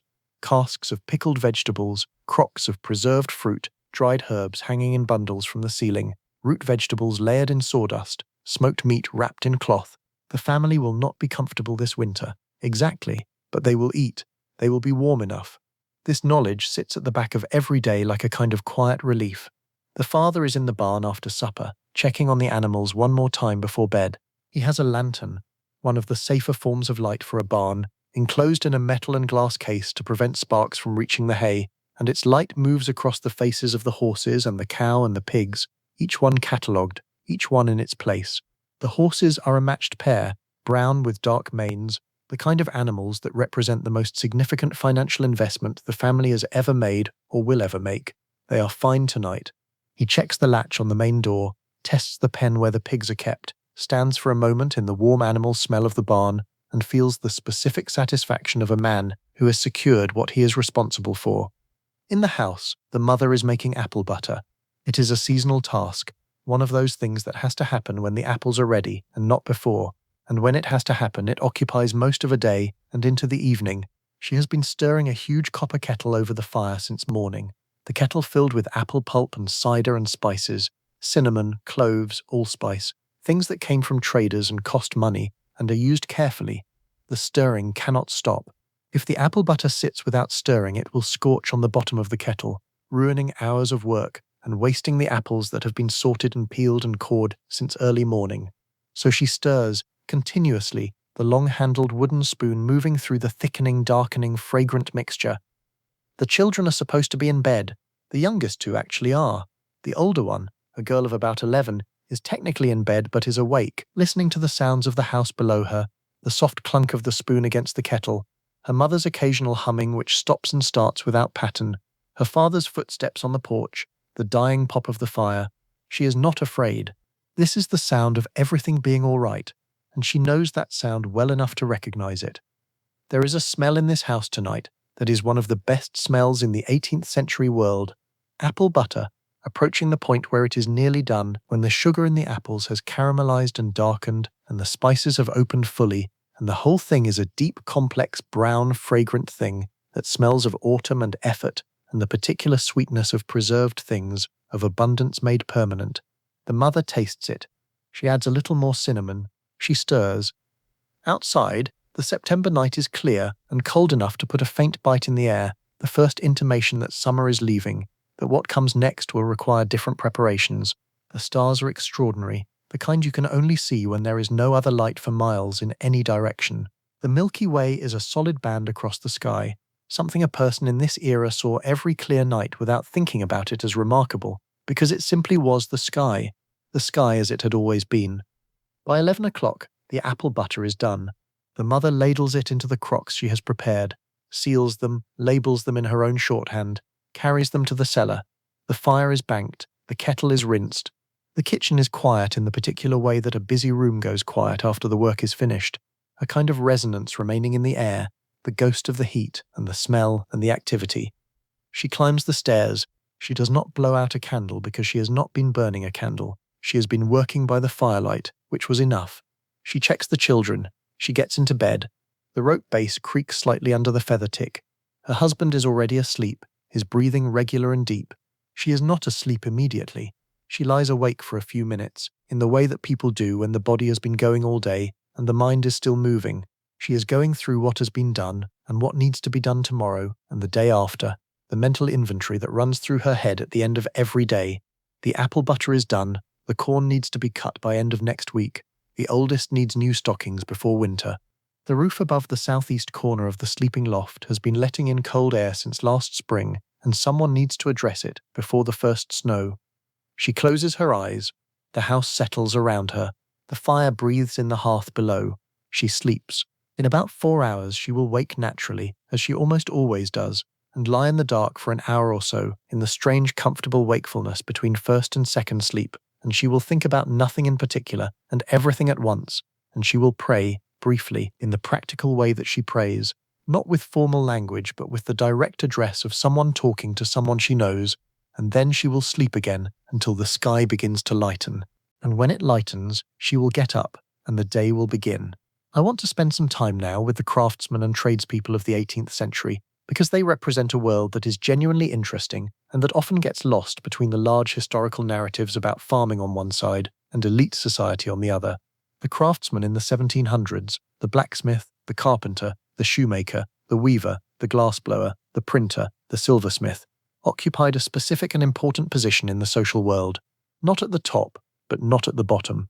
The craftsman was a skilled person, and skill in this era was capital in a real sense, because skill was how you survived in a world where the market for your specific product could change or fail, but the hands that made it would not. The craftsman trained through the apprenticeship system, which was the primary mechanism for transmitting practical knowledge in the 18th century. A boy of about 12 or 13 was bound by legal agreement to a master craftsman for a period of 7 years, during which he lived in the master's household, learnt the trade from the ground up, received no wages but did receive food and lodging and education in the craft, and was under the master's legal authority in a way that was comprehensive and sometimes, depending on the master, harsh. At the end of the 7 years, the apprentice became a journeyman, a craftsman who had completed his training and could now work for wages in someone else's shop. Journeymen travelled, as the name implies, working for different masters in different towns, accumulating experience and technique and the particular kind of professional knowledge that only comes from exposure to different ways of doing the same thing. Eventually, if all went well, the journeyman accumulated enough capital and reputation to open his own shop and take on his own apprentices, and the cycle continued. This system produced craftsmen of remarkable skill. The furniture made by 18th-century American cabinet makers, names like Chippendale and Duncan Fife, became synonymous with particular styles, was genuinely extraordinary by any standard, work that has lasted 300 years and is still admired in museums and still sought by collectors. The silversmithing of Paul Revere, who is remembered mostly for his midnight ride, but who spent the larger part of his working life as one of the finest silversmiths in colonial America, was of a quality that reflected decades of accumulated craft knowledge passed through the apprenticeship system from master to apprentice to master again. The workshop was a specific kind of space that deserves description, because it was the environment in which these skills lived and were transmitted. The smell of a carpenter's workshop was sawdust and linseed oil and the faint sweetness of fresh-cut wood. A shoemaker's workshop smelt of leather and the specific sharp smell of the wax and thread used to stitch soles. A blacksmith's forge smelled of hot metal and coal and the particular smoke that comes from heating iron to working temperature. These smells were the backdrop of these craftsmen's lives, so familiar as to be essentially invisible, noticed only when someone from outside entered and stopped and said, "What is that smell?" And the craftsman looked around in genuine puzzlement, trying to determine what the visitor was talking about. The craftsman's day was organized by the light, as everyone's day was, and in the winter, this meant shorter working days that were compensated by longer working days in summer. The relationship between season and productive capacity was immediate and physical. No artificial light sufficient for fine work, no climate control in the workshop. The temperature outside was the temperature inside, except in proximity to the forge or the kiln. In winter, a carpenter or a shoemaker worked in the cold, often wearing his coat in the workshop, hands occasionally stiff in the early morning before they warmed up to the work. One of the most significant social institutions of the 18th century that modern people rarely think about was the institution of service. Not in the abstract sense of public service or community service, domestic service, the arrangement by which young people, mostly women but also men, left their family homes to work as servants in other households for wages. The scale of domestic service in the 1700s was enormous. In England, by the middle of the century, somewhere between 1 in 8 and 1 in 6 of all working people were domestic servants of some kind. This was not an elite phenomenon. Middle-class families kept servants, prosperous tradespeople kept servants. Even relatively modest households might keep one general servant, a girl of 14 or 15 from a farm family who needed the wages and whose labor was more valuable to a household employer than to her own family's farm. Going into service was for many young women and men the primary way out of the household you were born in. It was how you saw a different world. It was how you learnt skills, cooking, household management, specific crafts, that would later make you a more competent head of household yourself. It was how you earned the small amount of capital that might eventually make a marriage possible, because getting married required having some material resources, and domestic service was one of the few ways that a young working-class woman could accumulate any. The servant's life was not easy. It was characterized by long hours and complete subordination to the employer's needs and very little privacy. The servant slept in the house, in an attic room if the house was large enough to have a separate servant's space, in the kitchen if not, sometimes in a shared bed with another servant. She was on call essentially at all times. Her free time, such as it was typically limited to one afternoon per week, perhaps one full day per month. But there were compensations that the historical record sometimes captures. Good food. Servants in prosperous households ate considerably better than farm laborers eating what the farm produced. Warmth. The house was heated for the family's benefit, and the servant benefited from the same heating. Exposure to a different social world. A servant in a prosperous town household encountered visitors, heard conversations, handled objects, and performed tasks that were simply not available in the farm world she had come from. Some servants developed genuine affection for the families they worked for and were remembered in wills and treated with consideration. Others were treated badly and left as soon as they could. The full range of human relationships existed within the institution of service. The servant who rose through the ranks, from kitchen maid to housemaid to lady's maid, or from footman to butler, navigating the careful internal hierarchy of a large household, was performing a kind of career development that operated entirely on reputation and personal competence because there were no formal credentials and no union protections and no HR department. You were promoted or not promoted on the basis of whether the people above you found you reliable, competent, and agreeable, and the consequences of being found otherwise were immediate and often irreversible. A dismissed servant without a character reference, a written testimony to their good behavior from a previous employer, was in a genuinely precarious position. The reference letter, in a world without employment agencies or standardized hiring, was the document on which a working person's employability rested. I want to spend the last portion of our time tonight in a different kind of space, the space of ideas, of the life of the mind in the 1700s, because the 18th century was not only a world of physical labor and domestic routine, it was also one of the most intellectually extraordinary periods in the history of Western civilization, and the ideas that were generated in this era were not confined to universities and aristocratic salons. They moved through the coffee house and the tavern and the pamphlet and the town square, and they changed everything. The century we're inhabiting tonight is the century of what historians call the Enlightenment. Not a single movement or a single set of ideas. The Enlightenment was many things to many different people in many different countries, but a general current, a way of thinking about the world that privileged reason and observation over tradition and revelation, that insisted that the proper way to understand the world was to look at it carefully and think about what you saw, rather than to consult an authoritative text and accept what it said. This sounds obvious now. It was not obvious in 1700. It was, in many contexts, actively dangerous. The Enlightenment said, if we look carefully at how governments actually work, we can ask whether they work well or badly, and on what basis. This led to Locke's argument that government derives its authority from the consent of the governed, which led to the American Declaration of Independence, which led to the American Revolution, and then the French Revolution, and then a century and a half of democratic upheaval across the world. The Enlightenment said, if we look carefully at the natural world, we can understand it through the operations of regular laws, rather than through the direct intervention of divine will. This led to Newton's physics, and then eventually to everything in modern science.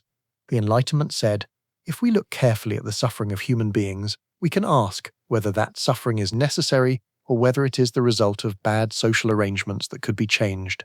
This led to the abolitionist movement, the prison reform movement, the beginnings of public health as a concept, the slow dismantling of torture as an accepted judicial tool. None of these developments happened suddenly. None of them were simple or linear or free of hypocrisy.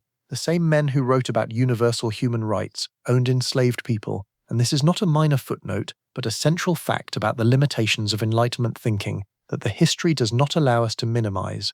But the ideas moved, and they moved faster in this century than in any previous one, because the printing press had been operating for 250 years by 1750, and books and pamphlets were cheaper and more widespread than they had ever been. An ordinary American farmer in 1770 could, if he wanted to, read Thomas Paine's political pamphlets and John Locke's philosophical essays and the reporting of the colonial newspapers and a sermon by a local minister and a ballad about the latest controversy all in the same week. Not every farmer did this, but enough did that the ideas became ambient, that they entered the common conversation, that the average tavern in Philadelphia contained at least a few people who had been thinking about the question of whether the King of England had the legitimate authority to tax them without their consent. The Revolution, when it came out of that ambient world of ideas as much as from the specific political grievances. People had been thinking about what government was for and what it owed them and what they owed it, and the pamphlets and sermons and tavern conversations had given them a vocabulary for those thoughts. When the crisis came, the vocabulary was ready. Let me walk you through the end of a day now, not the specific family in Pennsylvania, but a composite, built from everything we've covered tonight, the kind of evening that happened, in some version, in thousands of homes in the 18th-century world.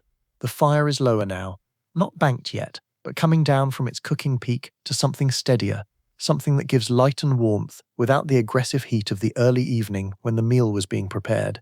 The smell of the room has changed, less food smell now, more wood smoke, and the faint residue of candle wax, and the particular warm, dry smell that heated wool gives off when people have been sitting near a fire all evening. The children are asleep. The youngest went first, carried up the ladder to the sleeping space, and laid down with the quiet practicality of a parent who has done this hundreds of times and knows that the moment of putting down must be managed quickly, the warmth maintained, the sleeping not interrupted. The middle one went next, resisting briefly in the way of middle children who know they are not the youngest and feel that the distinction should afford them some additional time, and then surrendering. The oldest is still technically awake, technically reading the almanac by the fire's dying light, but the almanac is tilted at an angle that suggests the eyes have stopped reading and the mind has moved somewhere interior. The adults are quiet, not the quiet of people who have run out of things to say. They've been married long enough that silence is comfortable, is in fact one of the forms that companionship takes. He's sharpening a tool on a whetstone, the small rhythmic sound of it almost meditative. She is doing the last of the day's mending, the thing that couldn't wait until tomorrow, or the thing that could have waited, but that she is choosing to finish tonight, so it is done. Someone outside passes on the road, the sound of a horse, unhurried, moving through the dark with a lantern swinging. The sound recedes. The house is quiet again, sometime around 9 o'clock, or perhaps 10. There is no clock in this household. Time is felt rather than measured, and the hour is guessed at from the state of the fire and the depth of the dark outside. She puts down the mending. He puts down the whetstone. They check on the children one more time. The fire is banked, the coals raked into a central pile, covered with a thick layer of ash, the metal curfew dome placed over the top. The fire will survive the night, or it won't, and if it doesn't, the morning will begin differently. But she's done it so many times that she trusts her own judgment about the ash thickness, and she trusts the fire. The candle is out, the house is dark in a way that is absolute, No streetlight, no screen glow, no distant city luminescence.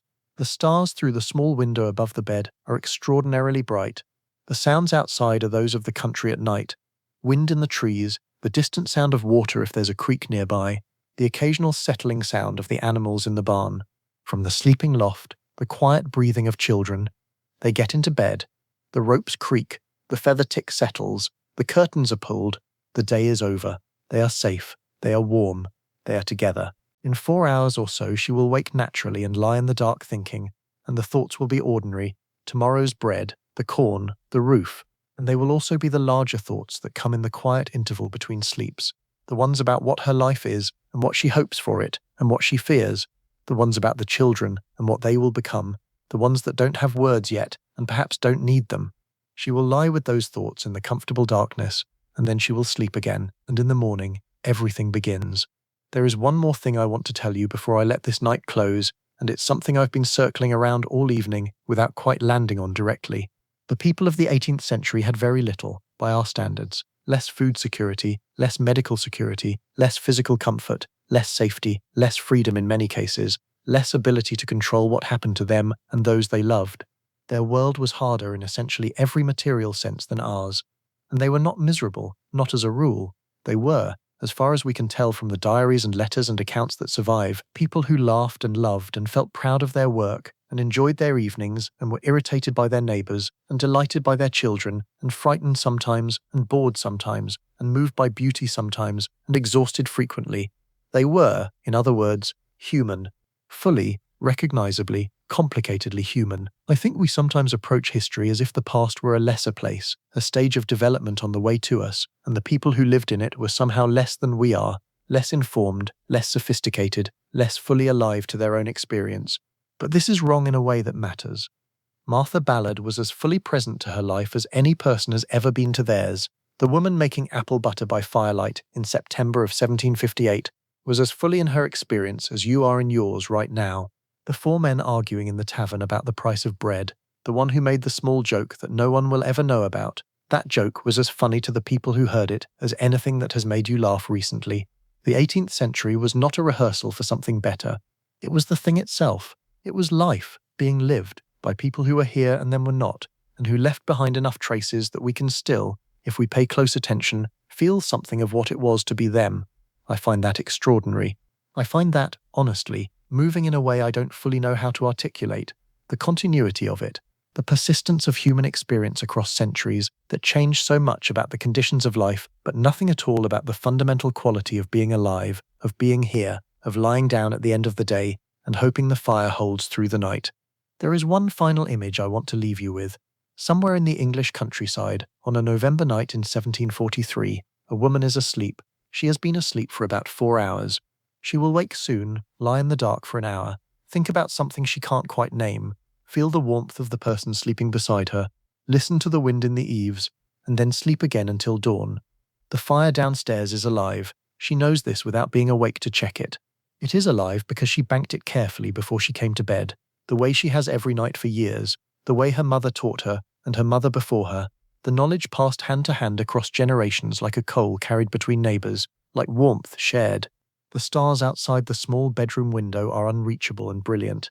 The house is quiet. The children are breathing.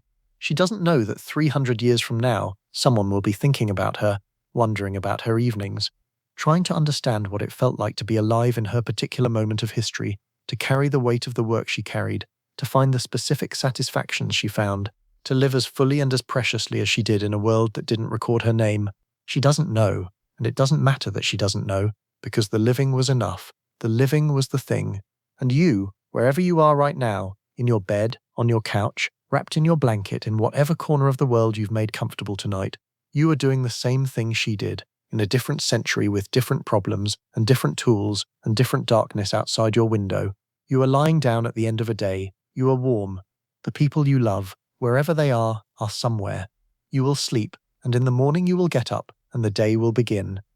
That continuity is something worth noticing. It's something worth carrying with you into whatever dreams come tonight. Sleep well, friend. The fire is banked. The night is quiet. Everything can wait until morning, but I'm not done with you yet, not even close. We've been through a day together, you and I. We've been through the fire and the porridge and the cold floors and the apple butter and the ballads and the coffee house and the small joke in the tavern that no one remembers. We've been through the heartbreak of medicine that couldn't do enough and the extraordinary beginning of medicine that eventually could. We've been through the way news moved at the speed of a horse and the way a woman lay awake between first and second sleep, thinking about the corn and the roof and the things that didn't have words yet. That was a day. Now I want to take you through a life, not the whole life, just some of the pieces that we haven't touched yet, the pieces that the broad historical narrative tends to pass over because they don't fit neatly into a chapter or a category, but that are, in my view, some of the most interesting and most human things about the 18th century. Get comfortable again. If the blanket has slipped, pull it back. If the drink has gone cold, that's fine. The fire is still going. Let me tell you about water. Water. We do not think about water. We turn a tap and it comes. We assume it will come tomorrow the same as it came today. We trust the pipes beneath our streets and the treatment facilities upstream and the whole invisible, extraordinary infrastructure that delivers clean water to us continuously, silently, without requiring any particular effort or attention on our part.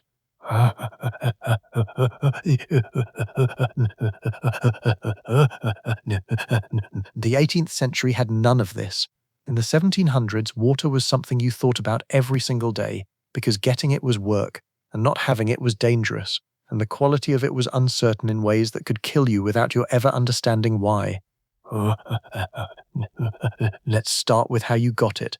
If you were a farm family, you probably had a well. The well was one of the most important physical features of your property, arguably more important than the house itself, because without good water your household could not function. Wells were dug by hand. Someone climbed down into the earth with a shovel and a rope bucket and dug until they hit the water table, and then the sides were lined with stone or brick to keep them from collapsing, and a wooden frame and a rope and a bucket were fitted at the top.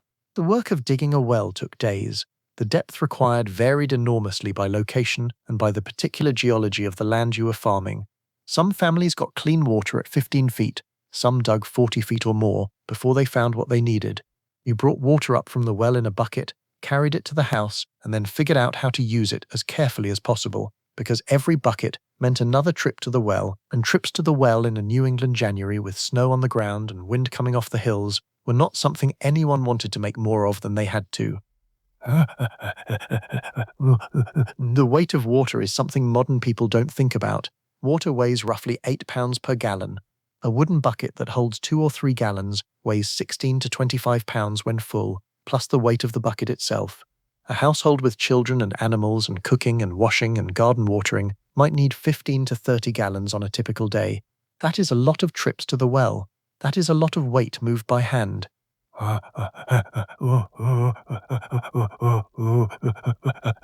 In towns and cities, the situation was different but not necessarily easier.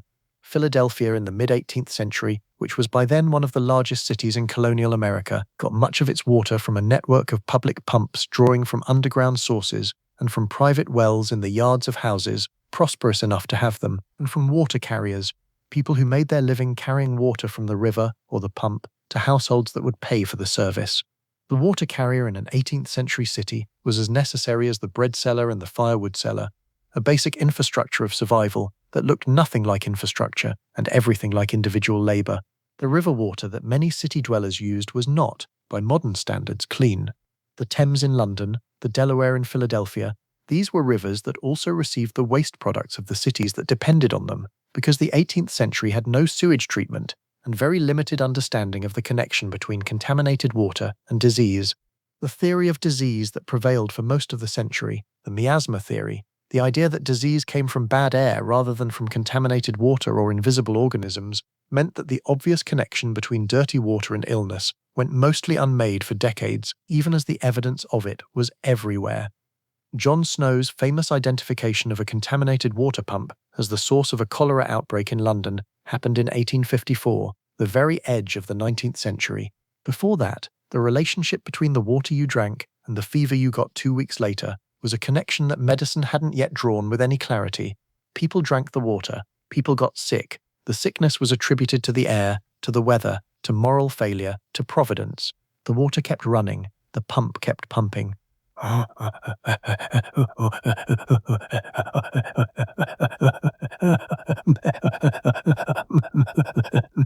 mention this not to horrify you, but because I think it explains something important about 18th century life that can otherwise seem mysterious. Why did people drink so much ale? Why did children drink small beer? Why was cider a staple in apple-growing regions? And why did even the most modest households seem to maintain a small supply of something fermented? Because the fermentation process killed the things in the water that would otherwise kill you. Nobody in the 18th century understood this in microbiological terms, but they understood, through generations of accumulated observation, that people who drank mostly ale or cider got sick less often than people who drank mostly water, and they drew the practical conclusion from this observation without needing to understand the mechanism.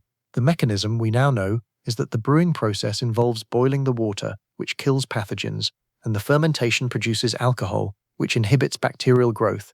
The result was a population that was essentially casually self-medicating against waterborne disease through the daily consumption of low-alcohol fermented drinks without any awareness that that was what they were doing.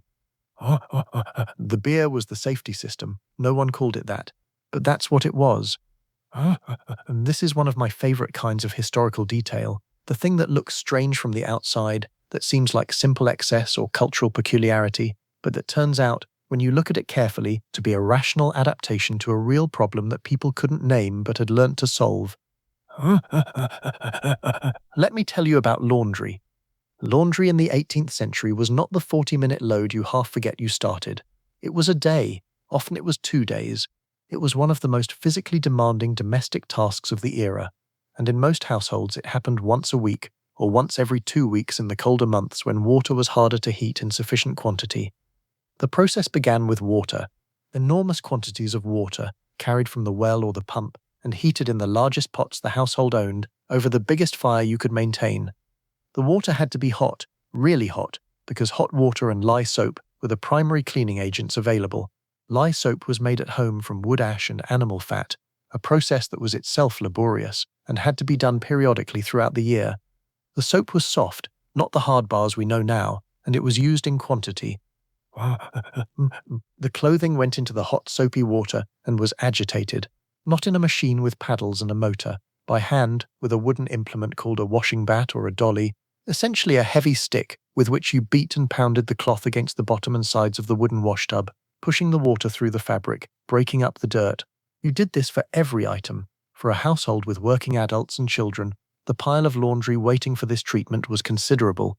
By the end of a winter week, a family's worth of linen shirts and shifts and stockings and aprons and work clothes represented hours of beating and wringing. Wringing. The wrung garment was twisted by hand, held at both ends and turned in opposite directions to force out as much water as possible. A wrung wet sheet weighs considerably less than an unwrung wet sheet, but it still weighs a great deal, and wringing a full household's laundry left your forearms aching in a way that was specific and lasting. And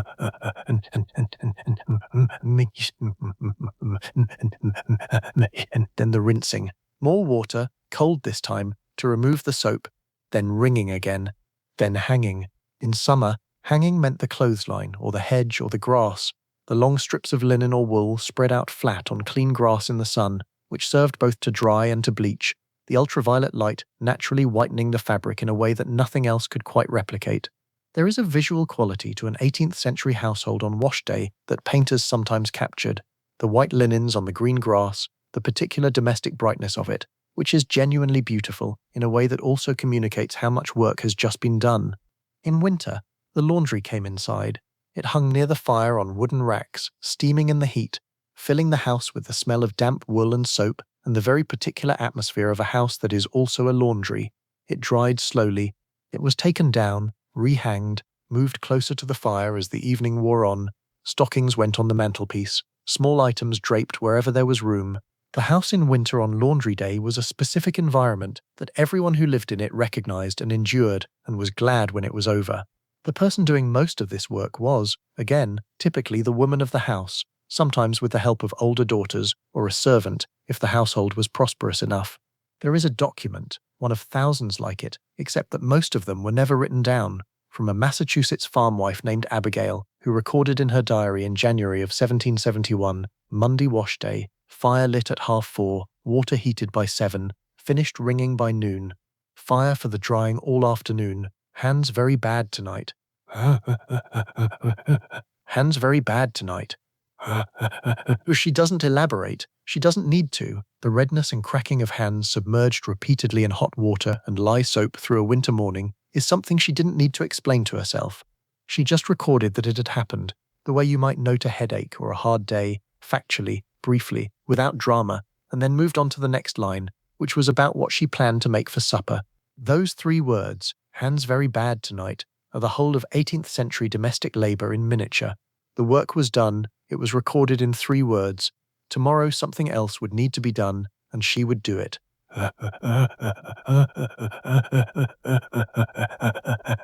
I want to take you somewhere you may not have expected tonight. I want to take you to a party.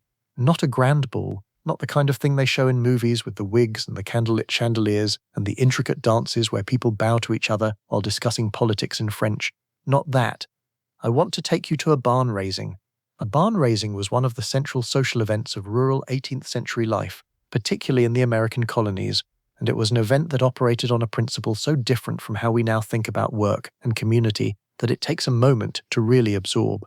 When a farm family needed a new barn, because the old one had burned, or because the farm was expanding, or because a young couple had cleared new land and needed to begin building their outbuildings, they didn't hire a construction crew. They didn't call a contractor. They called their neighbors. Every farm family within a reasonable distance would arrive on the appointed day, typically a day in late spring or early summer when the planting was done and before the harvest came, and the entire community would build the barn together in a single day.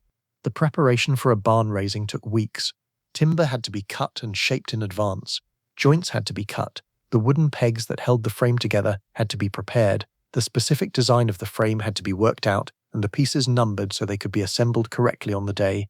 This was skilled work, and typically the farmer himself and perhaps 1 or 2 experienced neighbors would do much of it in the preceding weeks, getting everything ready so that on the day itself the raising could proceed quickly. The day arrived and the neighbors arrived with it. Men and older boys came to do the heavy lifting, literally.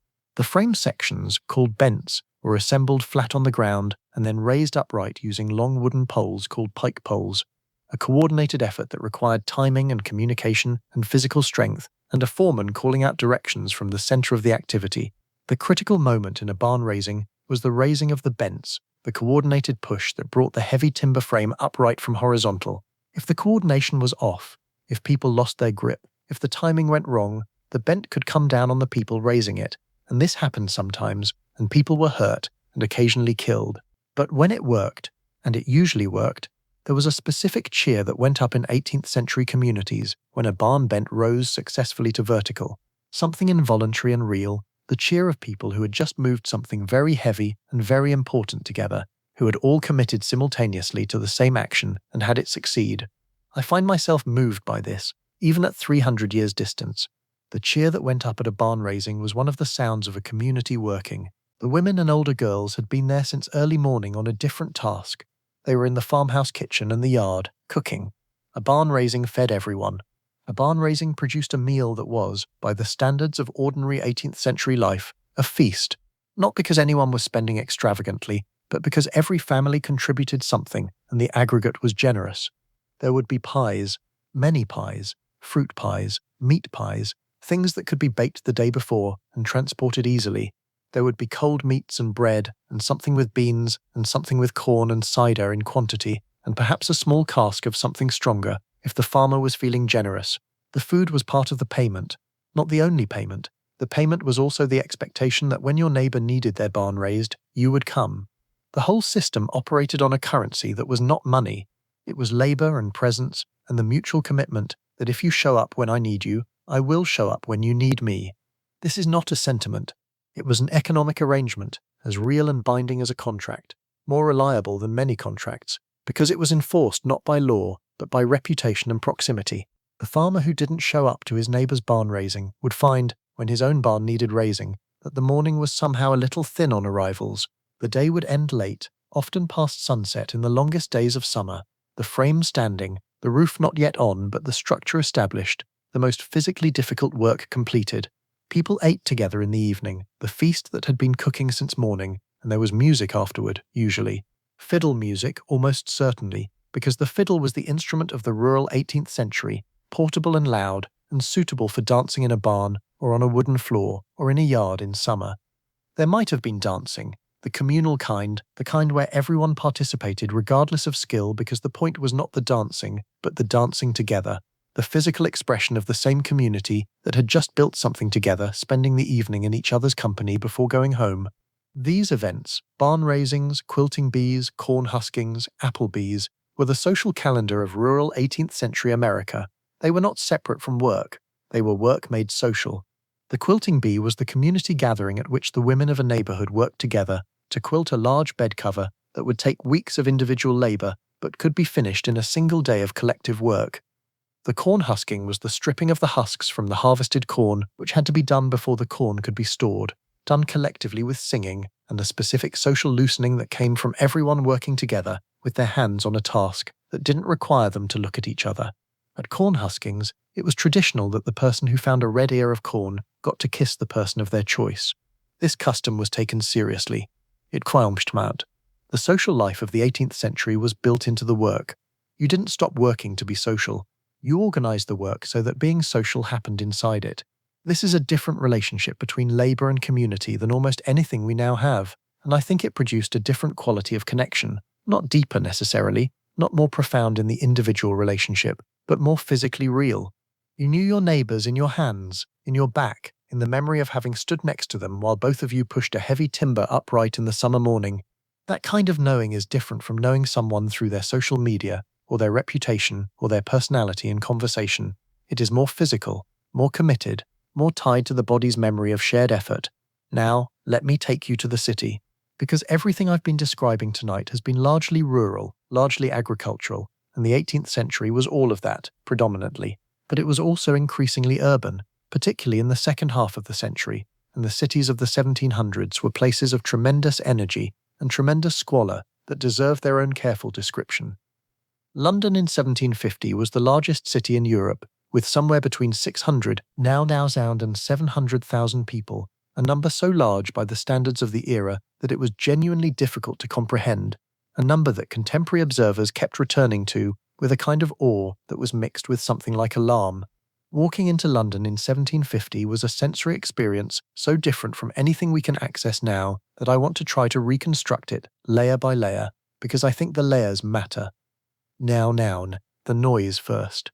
The city was extraordinarily loud, not in the way of modern urban noise, the smooth machine hum of traffic, the regulated electronic signals, the noise that comes from 1,000 individual machines all operating according to design. 18th century urban noise was the noise of individuals making sounds, hooves on cobblestones, the specific crack and rattle of iron-rimmed cartwheels on uneven stone, the shouts of street sellers calling their wares in the specific sing-songy cry that was their professional voice, a style of calling that was particular to each trade and recognizable from half a street away. The hot peamen, the sellers of eels, the chimney sweeps announcing themselves, each had a call that was both advertisement and identity, and the overlapping of these calls in a busy London street created a sound environment that visitors from quieter places consistently found overwhelming. The smells. I want to be honest about this, and the honest account is that the smell of an 18th century city was not good by modern standards. Without sewage systems, without waste collection, without clean running water or sanitation infrastructure, the streets of London received a quantity of organic material daily that is difficult to fully picture. Horse manure from the hundreds of thousands of horses that were the city's primary motive power. Human waste from houses without toilets that relied on chamber pots emptied from upper windows with a traditional cry of warning, Gardez Lou, watch out for the water, garbled over time into the English gadzooks, or more practically into the late-night caution of people walking below, and from public privies that were emptied by the nightsoil men who came after dark with their carts and their strong constitutions to collect what the day had produced. The Thames itself, in the warmer months, was something that visitors from outside London mentioned with consistent distress in their letters home. And holy bray, one poor old thing, but here is a thing that is true about smell, and about all sensory environments. Human beings adapt. People who live in a place stop noticing its ambient smell. The Londoners of 1750 did not walk around holding their noses. They walked around doing their business in an environment that smelled the way their environment smelled, which was, to them, normal. The The visitor from the country noticed the smell. The city person had stopped noticing it years ago. We should probably hold this observation loosely when we feel tempted to feel superior to the past. The visual quality of the city, not the famous sights. St. Paul's Cathedral, finished only in 1711 and still gleaming in the 1750s with its extraordinary dome, or the newly built Westminster Bridge, or the Tower.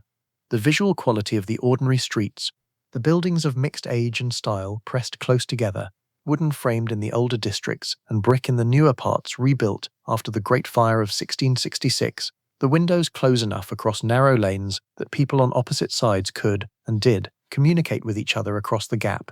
The signboards hanging above every shop. In an era of widespread illiteracy, shops advertised with pictures and symbols rather than words, and the swinging signboards above London's commercial streets were numerous enough and heavy enough that they had become a genuine urban hazard, occasionally falling on passers-by when their supporting brackets gave way, until they were eventually regulated and then largely abolished. The people on the streets. This is what would strike the modern observer most forcefully, I think. Not the smells or the noise or the signboards, but the variety and density of people going about their lives in close proximity.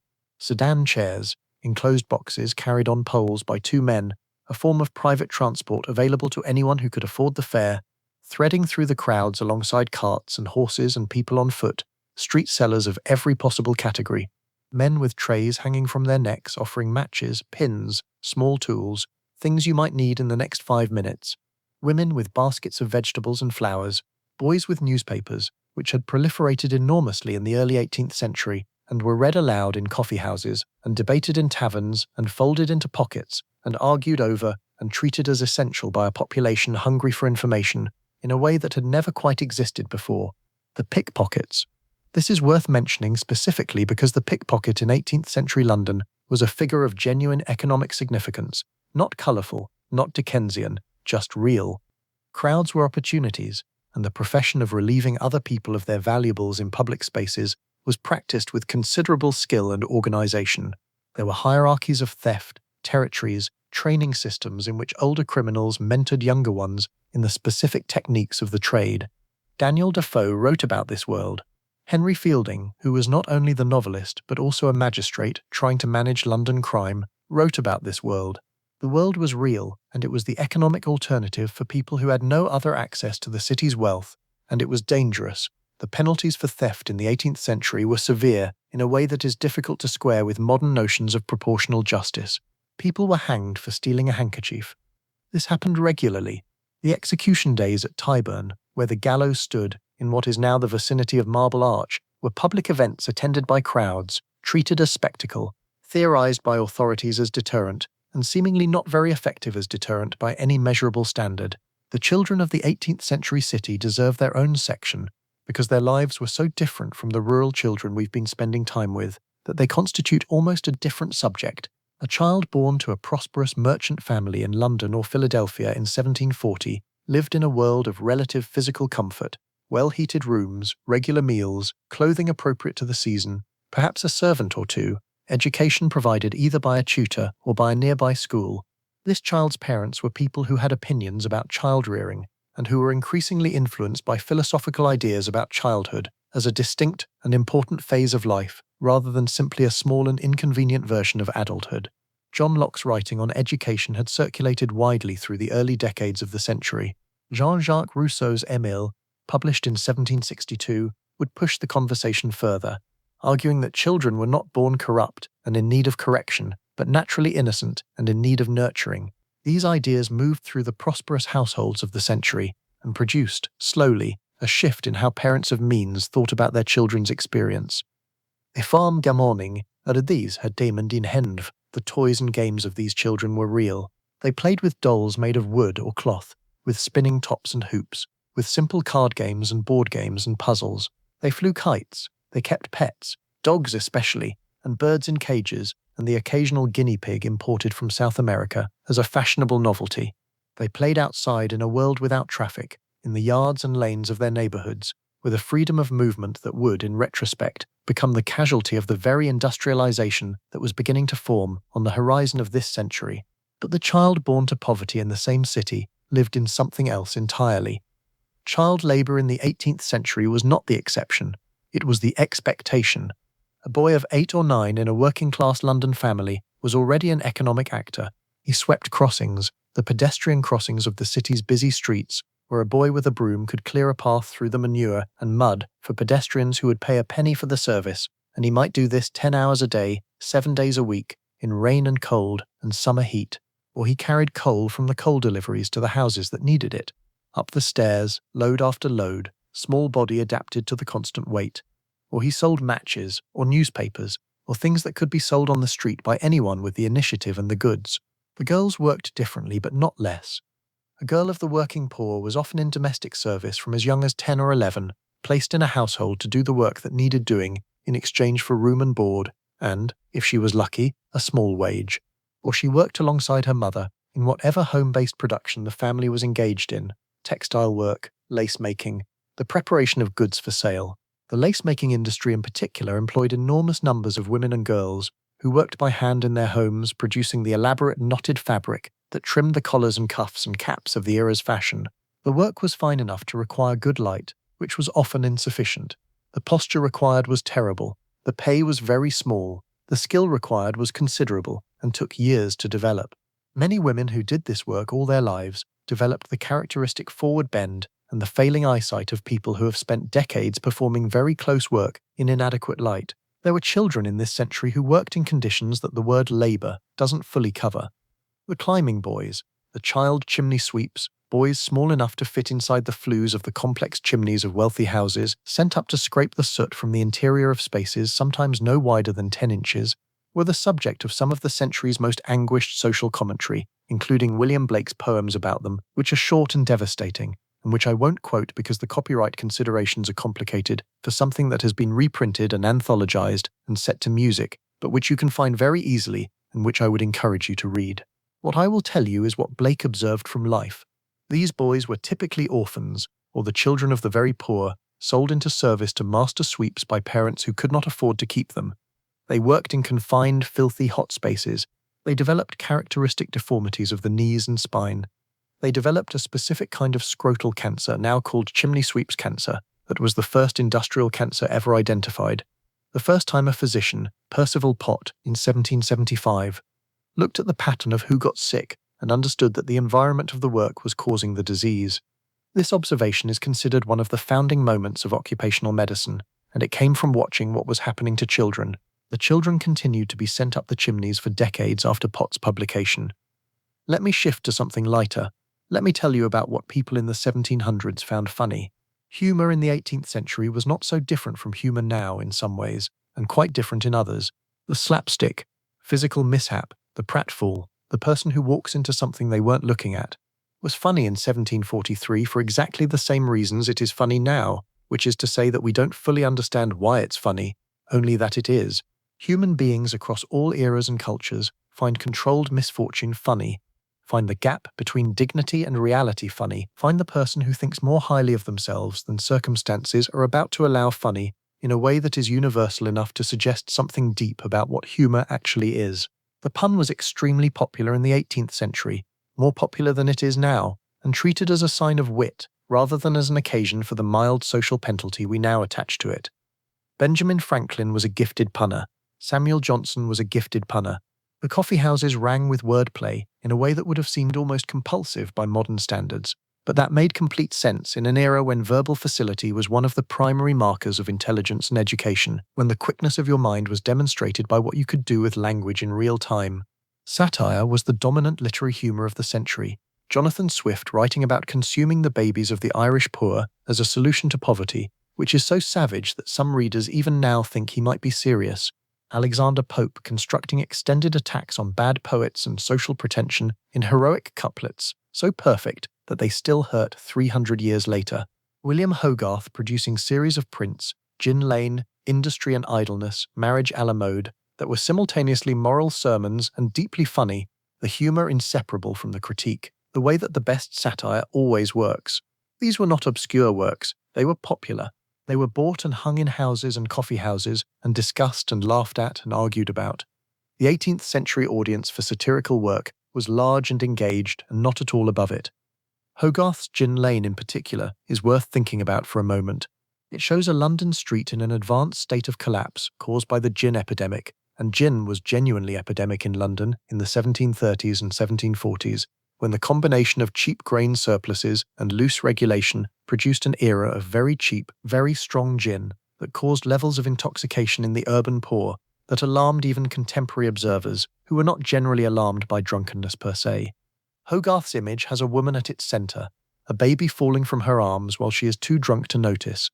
The street around her is populated with people in various stages of dissolution, the pawnbroker doing brisk business with the things people are selling to buy more gin, the emaciated carpenter, the madman with a baby impaled on a spike. It is dark. It is grotesque. It is also, formally, a piece of comic art.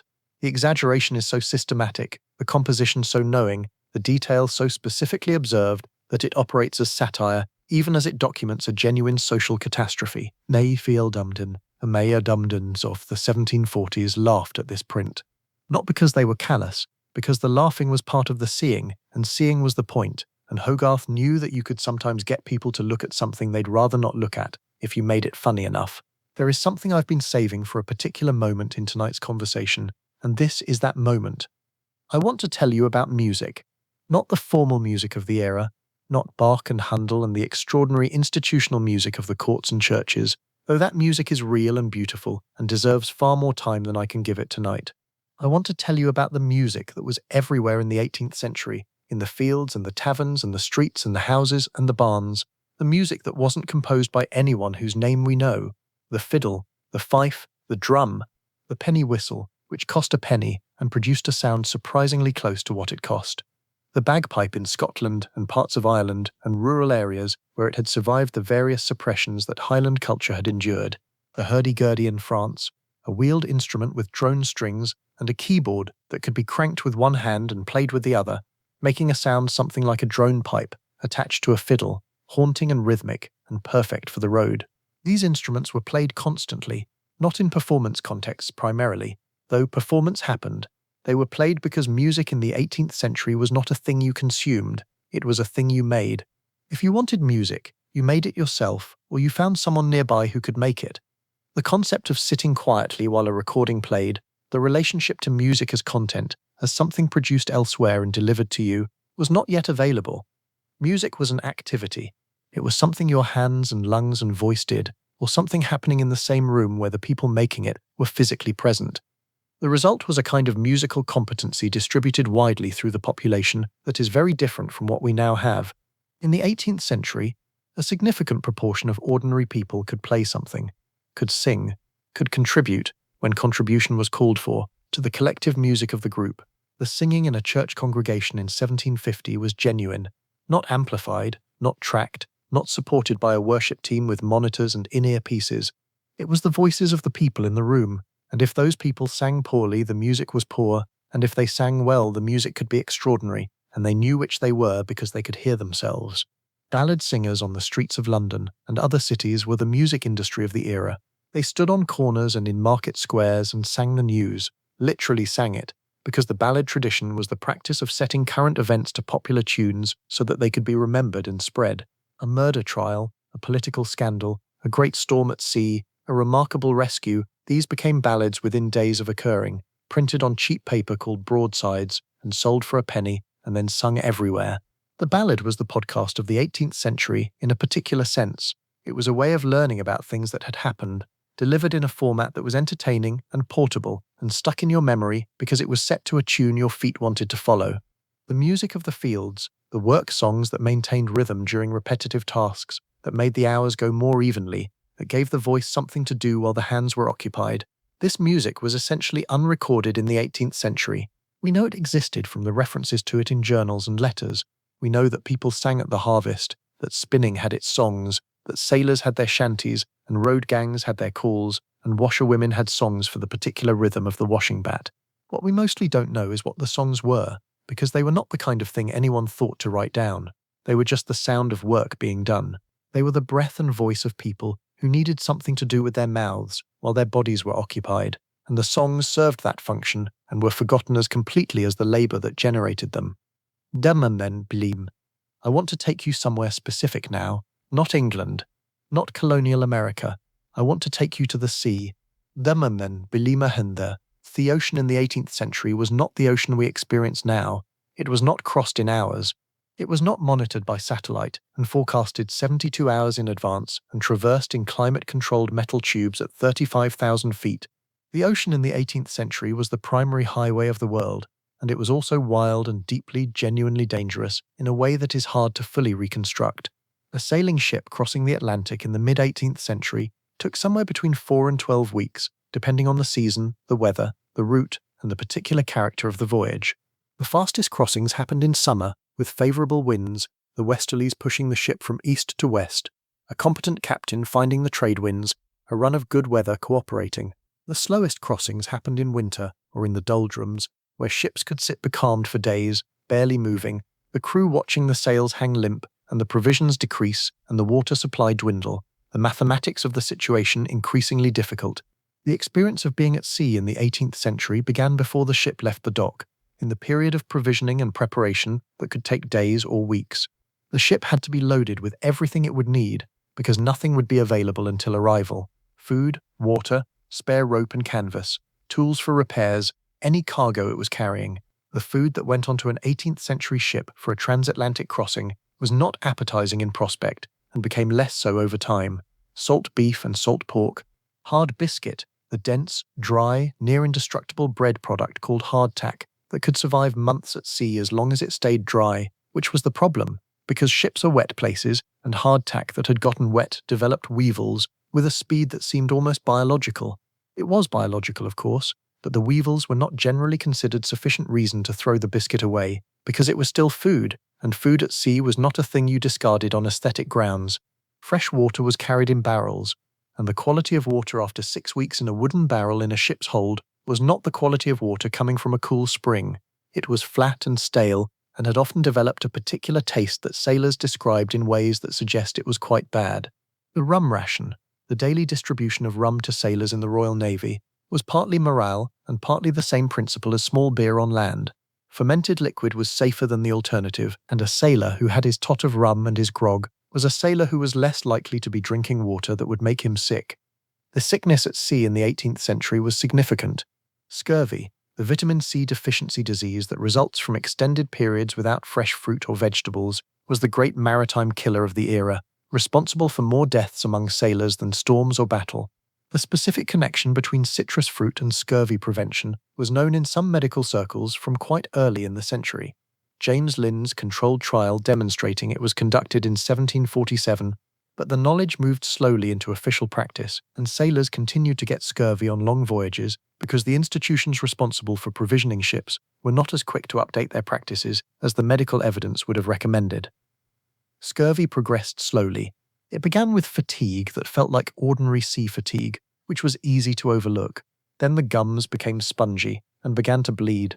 Then old wounds opened, the 18th century's most uncanny aspect of the disease, that scars from injuries years past would break open as if newly made, the body's inability to maintain collagen turning history into the present tense. Then the joints ached. Then, eventually, if it went far enough, death. A sailor who had crossed the Atlantic and had some lemons or limes from a port stop or from a prescient ship's surgeon would not get scurvy. The lemons or limes cost almost nothing. The scurvy took an enormous toll. The gap between the knowledge and the practice is a lesson in how institutions manage information that seems, from the outside, obvious, but that the people inside found genuinely difficult to act on. The storms were the thing the sailors feared most and told the best stories about. A North Atlantic storm in winter, the grey wall of water coming across the bow, the ship climbing the face of a wave that was larger than any land feature the sailors had grown up near, the moment at the crest when the bow went over into the trough below, with a force that was felt in the body as something beyond weight. This was the experience that went into sailors' tavern talk and sailors' ballads and sailors' letters home when they survived to write them. The ones who didn't survive didn't write. The ocean, over the century, took ships in numbers that were significant enough that insurance for maritime ventures was a normal and significant industry, that Lloyd's Coffee House was built on, that made the widows of sailors a recognized social category with specific charitable organizations aimed at them, that the sailors kept sailing. Of course they did, because the sea was where the work was, and the work was what people did, and the dangers were known and accepted, and sometimes cheated, and occasionally survived in ways that became extraordinary stories. The man who survived a shipwreck in the South Atlantic and made it to land on a piece of wreckage and survived for 3 months before a passing ship took him off, that man was a fixture of the port tavern in some form for the rest of his life. He had done something, he had been somewhere, he had seen what was on the other side of the wave, and he had come back. Now, I want to spend some time with something that I've been thinking about all evening, something that runs underneath everything we've covered tonight, the way a current runs beneath still water. The 18th century was the last century before everything changed. And that changed in the ordinary sense. History is always changing. There is never a decade that doesn't alter something. I mean changed in the sense that the material conditions of human life, the basic relationship between a person's body and the work required to keep that person alive, the fundamental structure of how most human beings spent their days, had remained more or less continuous for thousands of years. And in the decades at the end of the 18th century, and accelerating through the 19th, all of that broke. The Industrial Revolution is not a dramatic event. It doesn't have a start date or a battle or a single figure you can point to. It is a process, a gradual and then accelerating shift in how things were made and how energy was applied to making them, and its beginning is so quiet in the historical record that in 1743, our year, the year we've been spending time in, almost no one could have identified it as beginning. James Watt's improved steam engine was patented in 1769. The first textile mills that replaced hand weaving with machine weaving, the mills that would transform the landscape of northern England and the economic lives of hundreds of thousands of weavers and spinners who had been making cloth by hand in their homes. Those mills were mostly built in the 1770s and 1780s. The coal mines that would power the industrial economy were deepening and expanding through the second half of the century. However, near 1743, the woman making apple butter by firelight in Pennsylvania, the man sharpening his tools in the English countryside, the weaver working at his handloom in Lancashire, the blacksmith in his forge in the Midlands, none of them knew that the world their grandchildren would inhabit would be unrecognizable to them.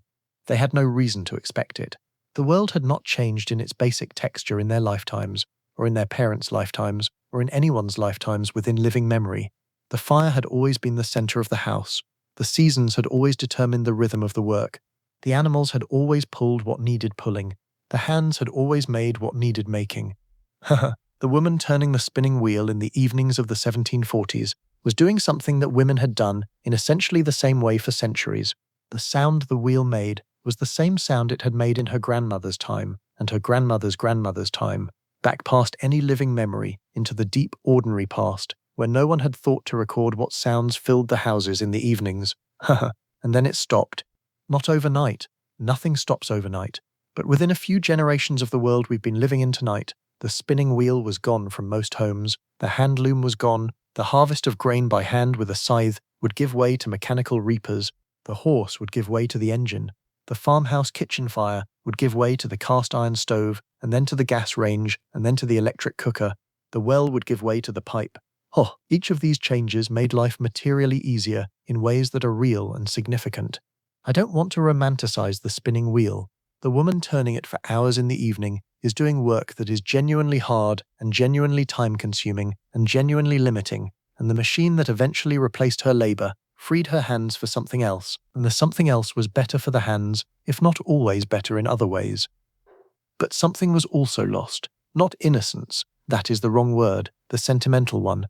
What was lost was a certain kind of knowledge, the knowledge that lived in the hands, the knowledge of how to make fire from nothing, of how to feel the dough and know when it was right, of how to listen to the wind and read the color of the sky and understand what the next 12 hours would bring.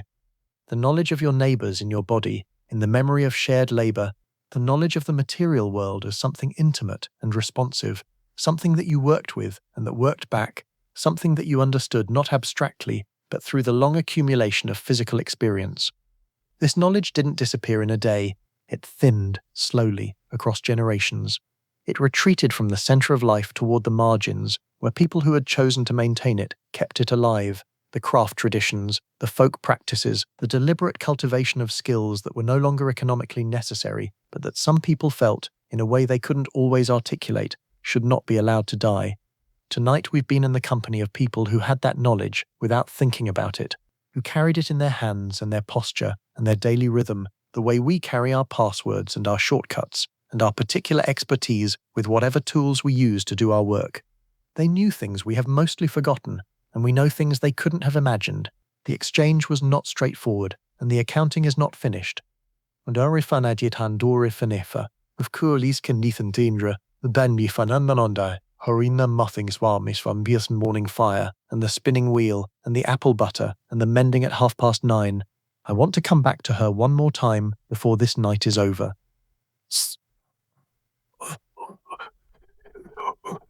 She was not a victim.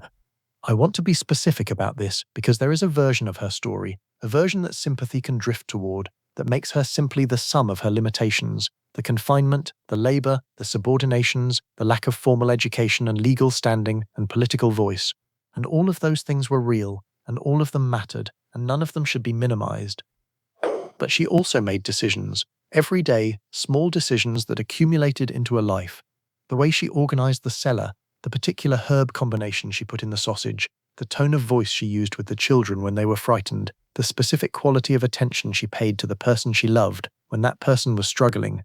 These were not trivial decisions. They were the decisions that constituted her life, that made it specific and particular and hers, that made her the exact person she was and not someone else. She had opinions. We know this from the diaries and letters of women of the era, not from our woman specifically, who left no diary, but from the hundreds of women who left fragments that give us access to the texture of their inner lives. Martha Ballard, the main midwife whose diary survives in full and has been studied carefully by the historian Laurel Thatcher Ulrich, had opinions about medicine and about her neighbors, and about the men who failed to pay her for her services, and about the weather and about the quality of the soil on her particular piece of land. She had an interior life that her diary, written in the coded shorthand of a busy woman with no time for elaboration, reveals in flashes. A note of satisfaction after a difficult delivery, a note of impatience when someone underestimates her, a note of something very close to joy when the blueberries came in early in a good year. The woman we've been spending tonight with had that too, all of it. The opinions and the particular humor and the specific fears and the things she was good at, that she knew she was good at, and the things she found difficult, that she worked on anyway. She was, in the fullest sense, a person, not a symbol of an era, not an illustration of historical conditions, a person in a specific kitchen, making a specific judgment about the fire, tasting the apple butter, and deciding it needed a little more cinnamon. I find it necessary to say this, and I find it necessary to say it directly, because history's tendency is toward abstraction, toward turning specific people into representatives of types and eras and social conditions, which is useful analytically, but which misses something essential about what it actually was to be them. They were specific. They were not interchangeable with each other or with us. They were themselves, entirely and irreducibly, in the time they had. There is one more place I want to take you tonight. I want to take you to the end of an ordinary life, not a tragic death, not a famous one. An ordinary death, the kind that happened all the time in the 18th century, at the end of a life that had been fully lived by the standards available to it. An old woman, let's say she is in her late 60s, which in the 18th century was genuinely old, not unheard of, not a rarity, but old enough that she has outlived a good number of the people she grew up with, and old enough that the work has changed, and her body has accommodated to changed work, and old enough that she has grandchildren who are beginning to have children of their own, the generations piling up in a way that is both gratifying and slightly dizzying.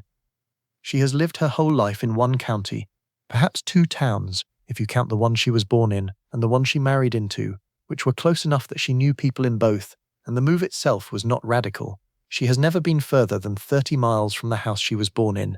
This is not unusual. For most people of the era, the world was the local world, and the local world was enough. She has seen things in her life that would fill volumes, though she would not describe them that way. She has seen the seasons come around 70 times, and each time they came around the same, and each time they came around different, in ways that she accumulated as knowledge. The particular character of a wet spring versus a dry one, the signs that the winter would be hard, the way a certain slant of October light meant something specific that she couldn't quite name, but would know again when she saw it. This knowledge is the record of a life spent paying close attention to one place, and it is profound in a way that does not require an audience, or a publication, or any external validation. She has outlived 2 of her children, one in infancy, who she set down and had to keep moving, who she thought about in the particular way that the parents of the 18th century learnt to think about the dead, with grief that was real, and with a kind of practiced continuance, because the life demanded continuance regardless of the grief. One in his 30s, fever, the week before harvest in a terrible year, when the timing made the loss worse, in a specific and pragmatic way that she would also have recognized as a terrible thing to think, and thought anyway, because she was a practical person, and practical people think practical things, even when the thing is terrible. Yo.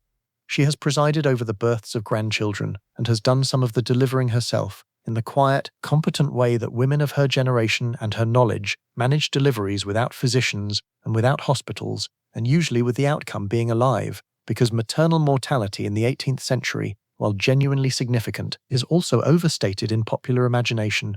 Most women, most of the time, had children and survived the having, and the women who assisted in that process, the midwives and experienced mothers and neighbors, mostly knew what they were doing. She is slowing down now. The work has changed.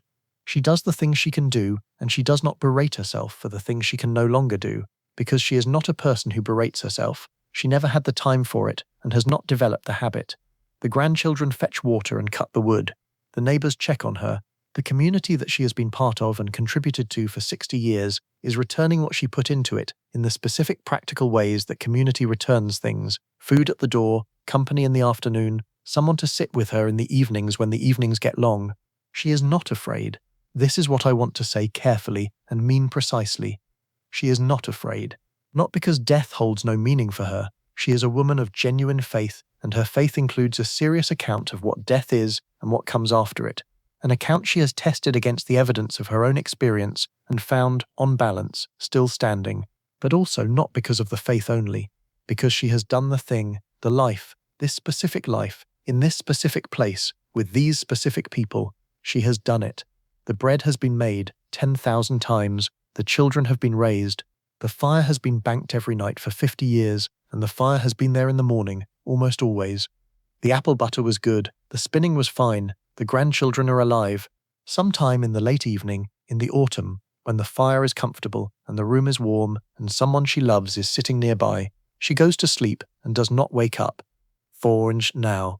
This is how most of them went, if they went well, not with ceremony, not with medical intervention or notification of distant relatives or the various administrative processes that now surround a death, with the fire in the hearth, the room warm, someone nearby.